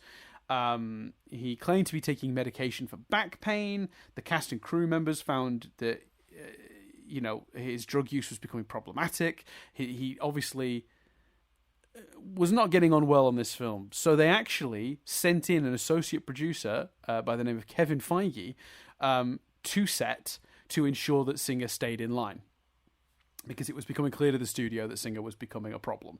So that's how Kevin Feige ended up working on this movie. Singer was apparently really obsessed with reading gossip sites during the filming of this about film, the film industry, and actually saw that rumors were circulating about this particular movie. Specifically, he one day read he'd been fired. So he called the executives in a panic, and they were like, "No, you've not been fired." But my view on this is, they weren't completely wrong, though. They'd gotten wind of something being wrong. Feige being sent in is not a small situation, right? If the director is such a problem, you send an associate producer in to sort of guide the film over the finish line. That's not good. That's bad. This is not a fun, happy time for anyone involved. But it has another effect as well, because Singer had famously banned the comic books on the set and didn't want them influencing the cast. Now, the story often goes that the cast secretly read comics anyway, just when he wasn't looking. The extra piece of information that's come out in more recent years is that actually the person who snuck the comics onto the set for the actors to read in secret was Kevin Feige, which in hindsight is amazing as a fact. So yeah, not the funnest set in the world, Chris, you've probably gathered. No, that seems to be the headline of the Triv, I would say. For sure. So, the sequence on the train was one of Hugh Jackman's first scenes, and many have noted that the timbre of his voice is not like it is the rest of the movie. So Jackman has talked about this and said that behind the scenes he had a lot of difficulty finding Wolverine in the beginning because he hadn't had any time to prepare. I will say as well, you can also see his physique change quite considerably in different scenes in the movie, which tell you how far into production he filmed the scene, because obviously he didn't have much time to get into shape for the movie. And here's the thing, right? Hugh Jackman in his worst shape of this movie is still absolutely incredible, but you can see his physique changing as the movie goes on and getting even, more buff, so to speak. But obviously the man's in incredible shape. It's Hugh Jackman, obviously, without saying. I think when he was a teacher, he taught PE, so he takes his physical education very seriously. So apparently, according to him, he was actually in danger of being fired in the first week or two of production because Singer had made it clear he wasn't happy with the performance. But Jackman credits his then wife for giving him the confidence to trust in his abilities. And from about the third or fourth week of shooting, his performance improved markedly, and the rest is history, so to speak. What probably didn't help though is in an interview with MTV News, Hugh Jackman admitted that he initially studied wolves to develop the character of the Wolverine. He thought that Wolverine must allude to wolves, and it was Bryan Singer that explained to him that the Wolverine is a different kind of animal, a large species of the weasel family, and is generally found in northern Europe and some parts of North America. It's the state animal of Michigan, and a mascot to the University of Michigan sports team, not a wolf. To be fair to Hugh, that's me learning about Wolverines being a different animal. Hearing you say that. Fair enough. Yeah, okay, yeah, fair enough. Scrappy little things. Part of the weasel family, as I said. So that probably wouldn't have helped his performance in the first few weeks if he'd studied wolves to play the character. Because he had this idea that he would always be low to the ground. And like hunched over, leaning nose towards the ground, because that's what wolves do. They like sniff the ground as they walk, and then they were like, "What are you doing, you?" To my surprise, neither Patrick Stewart nor Ian McKellen knew how to play chess before filming this, and a chess master had to come in and teach them, so that their moves looked correct. I thought that was very interesting. That surprises me. Yeah, especially going to the effort of I understand, why Keanu Reeves has to be taught martial arts for The Matrix, but surely in that scene the chess master could just choreograph it. Yes, the fact that he had to teach them how to play. Yeah, instead of just you put this here, then you put this here, then you put this here. I thought about that. I did think about that, but I think maybe the best way to teach it is to explain the moves. Because also, weird little piece of also chess-related trivia. Apparently, if you look at what's happening on the chessboard, it reflects the two styles of leader that they are. So Magneto is happily sacrificing pawns left and right, and Professor X is going to a lot of trouble to protect everything that he's got on the board. Which... that's a great attention to detail. It's incredible. So I guess they wanted it to be very specific, and I guess teaching them the rules may have helped them understand what it was they were doing a bit better. But I agree with you. You feel like you could probably just fake that, and we probably wouldn't have noticed. But again, credit to them for taking the time to do that and do it properly. So the leather costumes were very difficult to move in. They were extremely stiff. And apparently during one scene, nobody could get over a 2-foot wall. And apparently James Marsden said that you couldn't feel like less of a superhero in those costumes. You just have no movement whatsoever. It makes you actually physically less capable. So that's pretty funny. I enjoy that. And as if the production hadn't had enough issues with scheduling, Ian McKellen got offered the role of Gandalf in Lord of the Rings. And he... Whoa. Go on. I just didn't realise that I would have, if you'd have asked me, I'd have said X-Men came out after Lord of the Rings. I had no idea the productions were this close. That's mad. Yeah, well, so when did the first Lord of the Rings come out? That's a good question. 2001? 2002? I don't know. Let's see. Lord of the Rings. 2001. Yeah, okay. Yeah. So the first one came out there. So basically, production for Lord of the Rings started in late 1999 and clashed with this movie. So basically, to his credit, Singer rearranged the production and the order in which they were shooting scenes so Ian McKellen could finish earlier and fly out to New Zealand. So he joined the New Zealand production for Lord of the Rings in January, and they'd been in production since October. But Singer made that work for McKellen, and that's nice of him. He didn't need to do that, and he was already the schedule was already a mess because they were having to do it in such a tight time frame. So it's very, very impressive that they made that work. What a crazy thing! That's got to be, there can't be too many examples of someone, literally filming their most iconic roles back to back. Like, do you know what I mean? Like, yeah. Two different roles that are arguably what he's most known for, filmed in such a tight time space to each other. Yeah, left the set of one, hopped on a plane, went straight to the set of the other. Yeah. No, and also such different performances too. Like they're you know, they're not close, are they? They're yeah, they're very different. So yeah, that's one of those things.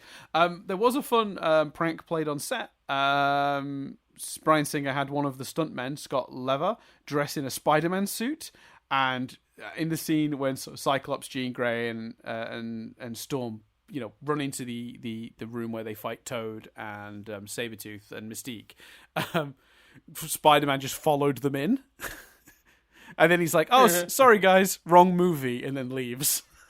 And everyone cracks up, and then James Marsden pretends to chase him off. You know, it's a silly moment, but the cast didn't know he was going to do it. I think that's very funny. You can see that scene. They put it on the DVD, so that scene is on YouTube if anyone wants to watch that. It's pretty amusing.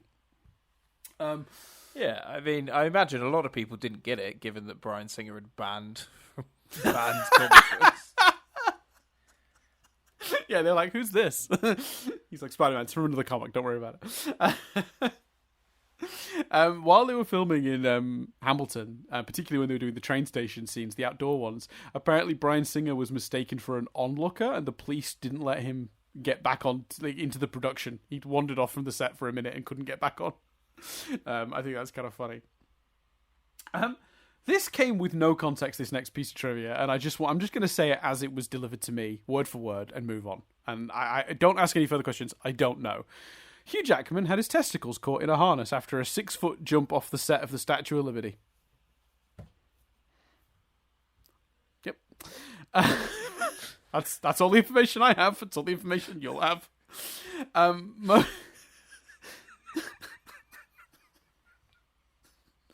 on. You said not to ask anything. I'm not asking anything. I'm just enjoying it.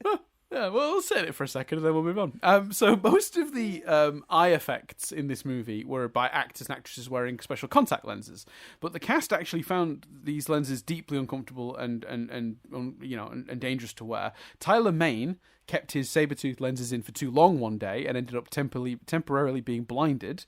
Halle Berry wore opaque... God. I know.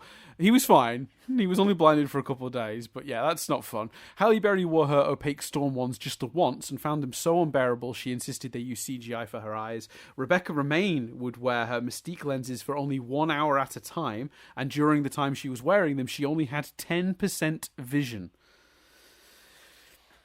So the eye stuff was not good. Just CGI it, for fuck's sake. Yeah. I mean, I admire the idea of doing it practical, but yeah, CGIing it seems to have been the move, and that's kind of, I think, what they did for Storm in the end. So, yeah. But you know, not the only makeup effect that was a big pain for everyone. We're moving on to a small section, just a tiny section called "Being Mystique Kinda Sucks." Rebecca Romijn's makeup as Mystique consisted of 110 custom-designed prostheses? I don't know, whatever, which covered 60% of her body and took 9 hours to apply. She could not drink wine, use skin creams, nor fly the day before filming because it would cause her body chemistry to change slightly and the prosthetics would then no longer stick to her skin. In order to keep this visual effect a secret, Rebecca Romijn had to sit in an isolated, windowless room and whenever she was not required for shooting. She said, "I had almost no contact with the rest of the cast. It was like I was making a different movie from everyone else. It was hell." And then, Chris, the final one, and this is also going to be presented with no context because I know nothing more than the sentence that is in front of me. To celebrate her last day on set, Rebecca Romijn brought in a bottle of tequila, which she gave to her fellow cast and crew during a break in filming. Unfortunately, that day, she happened to be filming the Wolverine Mystique fight scene, and she threw up blue-coloured vomit because the chemicals in her makeup had sort of went into her body, and threw up all over Hugh Jackman. I mean, I'm never going to be able to watch that final montage of behind-the-scenes clips from the Fox universe in Deadpool and Wolverine again. Because it's just every time there's happy scenes of behind-the-scenes of X-Men, it's just going to be like, well, that wasn't the case. It's pretty brutal. It is pretty brutal. Look, I love Rebecca Romijn. She's in Star Trek, Stranger Things. What's it called? Strange New Worlds. Strange New Worlds. I got there in the end. And she's amazing in that show. She's really good in that show, and I love her a bit. So I think she's a really talented actress, and I think she's an underrated actress, and she didn't get enough. This didn't launch a career for her in the way it should have. And I'm not saying she's had a bad career. She's done amazing work, but she should have been a household name. Her work in these movies is as good as anyone, if not better. And there were a handful of breakout stars from this movie. The fact that she wasn't like among them as like a household name is upsetting. She deserves it, in my opinion. So yeah, hats off to Rebecca Romijn, who just put up with all that shit and then was not correctly rewarded for the work she put in. So, there were 3 types of Wolverine claws: plastic, rubber, and steel, and more than 700 individual claw blades were used by Hugh Jackman and his 4 stunt doubles across the filming of this film. And then during the Harry Potter movies, Daniel Radcliffe went through 160 pairs of glasses. I couldn't resist, I'm so sorry. I thought about it the other day. I was like, oh, he's not done that in a while. I bet he's fucking bringing it in at some point. Well, I wasn't going to, but then I read that they numbered the number of claws that Hugh Jackman went through, and I was like, that sounds very similar. Chris is just, he doesn't want to deal with me anymore. Anyway, this is still going. No, we're not far. Oh, no, there's still a handful more. Okay, let's get to the last few. The last scenes to be shot were the ones where Senator Kelly emerges from the water in Santa Monica, California. These were not shot in the main production and were actually shot in May. This is like a second unit, like a set, like a little sort of some extra reshoots they did a month later. The movie came out in July, so that remains insane. That is mad. Yeah. When Wolverine confronts Magneto, the initial look of shock and fear at Magneto's entrance was real because when Hugh Jackman was told that Magneto would tear open the train car, he thought that meant ripping off the door. He did not expect half of the train to get pulled apart by hydraulics in front of his very eyes. So that's good fun. This is, I feel oddly, I feel like this is an appropriate movie to watch at Christmas because I feel like the problems with this set are a lot of the problems that families face at Christmas, which is a lack of communication. people just not talking to each other about shit. Yeah, and that one uncle that's just a bit dodgy that everyone has to put up with. And he's making everyone's lives uncomfortable. Yeah. Yeah. So in the comics, Rogue has more powers than the movie version. Flight, super strength, invulnerability, speed. This is actually... The reason she doesn't have these in the movie are kind of funny. Basically, in the comics, she held on to the original version of Ms. Marvel for way too long and acquired all of her powers. But 20th Century Fox didn't own the rights to that character, and therefore Rogue couldn't have those abilities or any storylines related to her. And because they didn't want to add other superheroes existing in the world, because these movies, there's the X-Men. It's not like Spider-Man's out there swinging around. That was very much the vision for these, it seems, just to focus on it's a world where mutations exist. It would have complicated things anyway to include Miss Marvel. So, yeah, not included. So, we talked about this earlier, but just to confirm what happened here. Storm's line about what happens to toads when they're struck by lightning has frequently been voted as one of the worst one-liners in movie history. Whedon, who wrote the line, has stated he never intended it to be delivered seriously. So this is typical Whedon. He's blaming the delivery rather than the line. He says it was supposed to be a joke line where the character delivered it, shrugging it off, knowing that they were undercutting the dramatic. So it was supposed to be, in his thing, do you know what happens to a toad when they're struck by lightning? Well, same thing that happens to everything else. That was supposed to be Storm was supposed to be throwing it away a bit there at the end, and the idea is that it undercut it. But Halle Berry insisted on saying it with a serious tone. Now, I think this is a 50-50. I do think it's a bad line, full stop, even delivered it the correct way, but I do also agree with Whedon that Halle Berry could have maybe taken the line with a bit more of a wink and a nudge. So.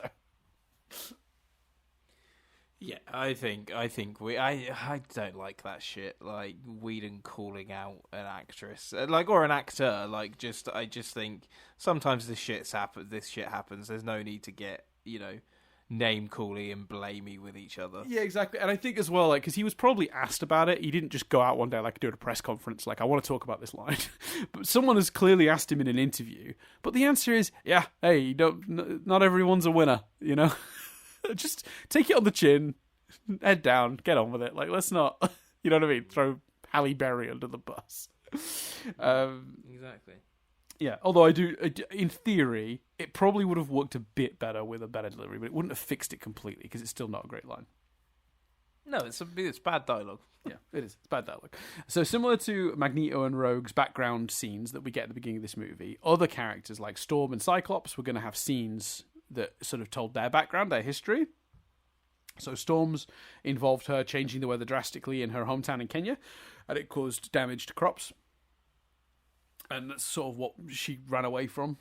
Cyclops' story would have shown him manifesting his mutant power in school as a teenager, causing him to accidentally destroy a school bathroom. They did eventually use this in X-Men Apocalypse, but there was actually weirdly brief talk of shooting some of these scenes for X-Men 2 while they were producing X-Men 2, and that way they could put them on the X-Men 1 special edition DVD as sort of removed scenes, cut scenes, but we then went and filmed them while we were already on the set for X2.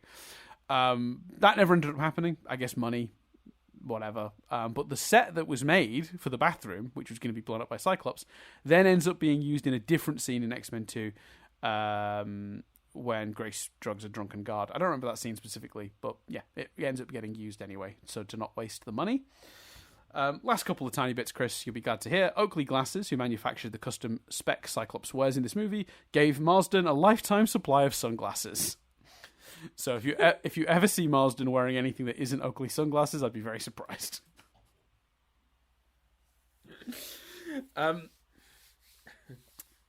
Oh, we already talked about that one. So it kind of all worked out in the end after its long history from 1985 onwards, because the movie, on a $75 million budget, earned $296 million in the box office. It was considered a huge hit, 9th biggest movie of the year worldwide, and spawned, obviously, a whole franchise, sequels, and made stars of many of its cast. So yeah, the actual film itself, which we praised, and I do hope that, besides the singer stuff, the cast did enjoy their time making these movies. It's hard to imagine that they did too much, because it really does sound like it was unpleasant in many ways. This is kind of like discovering that the set of RoboCop was a nightmare for me. Makes me a bit sad, if I'm being honest. I knew Singer was, I knew those accusations had been levied about sexual abuse and other stuff. I didn't realize quite the extent in which he was also revealed to be shitty on set until I was really researching this and stuff. So I do recommend people look into that. It's really tragic. If you want to know more, look into that. It's kind of tragic and quite frankly, it's insane. To me, Hollywood let everyone down by continuing after. So there were accusations as early back as 1997. And he kept getting work. And it was only the final round of accusations in 2019, following the Weinstein stuff, that actually caused people to go, oh yeah, he shouldn't be making movies. And he got removed from the Red Sonja project.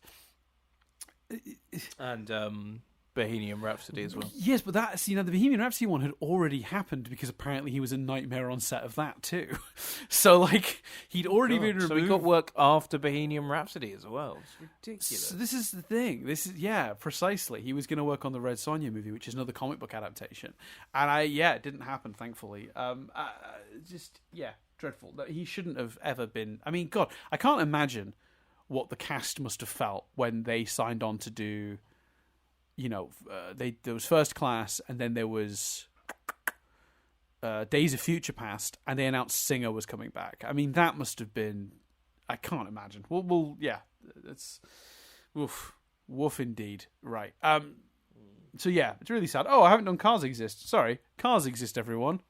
Meow. Very quickly, Wolverine's car is a 1989 Ford F-Series, regular cab 4x4 or an F250, and motorcycles exist. I guess. Cyclops' motorcycle is a Harley-Davidson Titan V-Rod 1130. Sorry, I've realised I'd forgotten those completely, so I've just done those there. But yeah, I think overall the movie's still really good. Definitely a recommend. It's a classic for a reason. I'm looking forward to seeing the second one. Hopefully less stories of people being miserable on set, although I don't think we're going to completely dodge that. But yeah, the headline of this is Bryan Singer in a bin. X-Men 1 on some sort of pedestal as a bit of a miracle, actually, to be honest. Yeah. I mean, especially when you think about all those, the fact that it functions so unbelievably well. When you think about all the shit on set and all the madness with the script. It's insane that this movie came out the way it did. Yeah, so there you go. We've done officially our longest, I think that's our longest Rewind review in quite some time. This is 3 hours. So... or just tipping into 3 hours. Sorry, everyone. Hopefully it was interesting and enjoyable. Yeah. And hopefully my research doesn't go to waste and people find at least find it interesting how this movie came together. What a story. And again... Oh, yeah, and I think the research was great, man. I think it was well worth it, and I thank you for taking the time to do it. I salute in return. Yes, no problem. Happy to do it. Well, I say happy to do it. Actually, at one point yesterday, I was like, do we just cancel this podcast and do this one in a few days when I have more time? Because I wasn't expecting to put 5 or 6 hours of my day yesterday. And actually more, because I also watched the movie and did my notes yesterday. So actually yesterday, I lost about 8-9 hours of my day to this movie. And I said to Daniel, like, oh no. And then literally we're recording the 2 in like 2 days' time. I've got to do this all over again. I'm like, do I even want to watch another X-Men movie at this point? Yeah, we'll talk about it off air, but we can push the recording of 2 back a bit if you want. I've had a glimpse of the X-Men 2 trivia, and it doesn't seem anywhere near as involved. Then again, the X-Men 1 trivia didn't seem quite as involved until I actually started diving into it. But because it's one of those things. But anyway, thanks everyone for listening. I mean, it's whose choice is it technically? Is it mine or yours? Where officially? We'll do it official. Yours, because you did Speed. Sure. So then, yeah, that makes sense. Yeah. So I'm choosing X-Men 2. If anyone hasn't already figured that out, we're doing the second one, just to make it official. That's the process. Nice, exciting. Yeah. So I'm looking forward to. I'm very much looking forward to seeing it actually, because I controversially, I was going to save it for the podcast. I'll repeat it here. I watched this on said VHS or DVD, whatever it was that I borrowed, and I remember being a bit meh about it. I remember thinking it wasn't as good, and I've never rewatched it. And every time someone talks about X2 being a masterpiece, I go, I should rewatch that, because I didn't feel that way as a teenager, but maybe I just wasn't paying attention to it or whatever. But yeah. Yeah, that'll be interesting, because I also vaguely remember feeling like it wasn't as clean cut as some people make it out. That one is better than the other. I always felt like the first one has a lot of merit. The second one definitely expands on the ideas, but we'll see. Time will tell. But yeah, thanks everyone for listening. If you want to hear us discuss X2 right this second, and you're listening to this on iTunes or Spotify, you can head over to patreon.com/nothingbutstatic and get access to episodes early.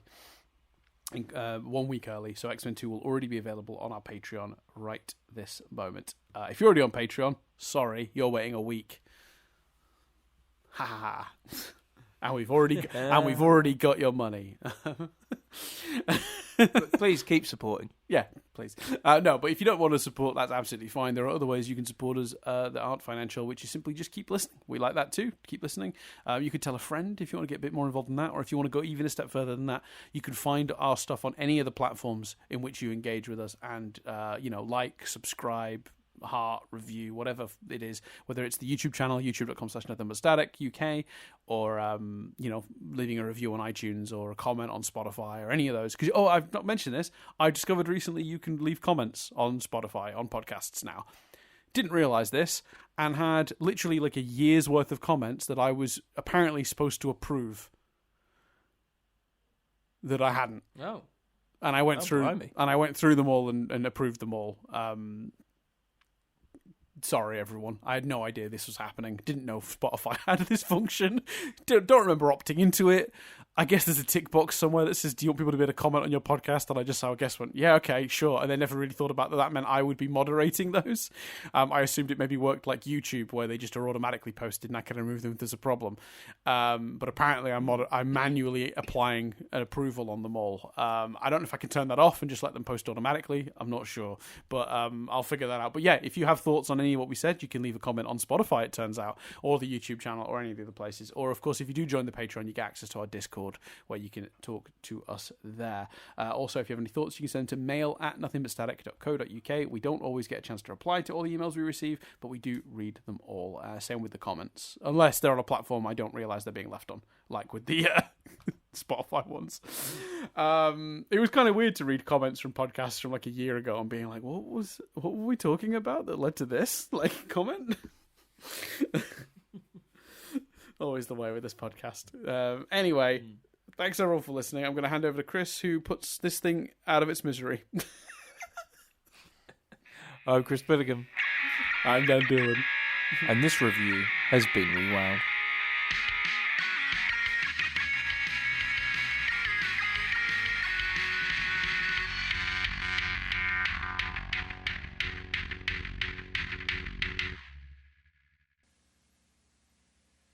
That was long. 3 hours. Oof.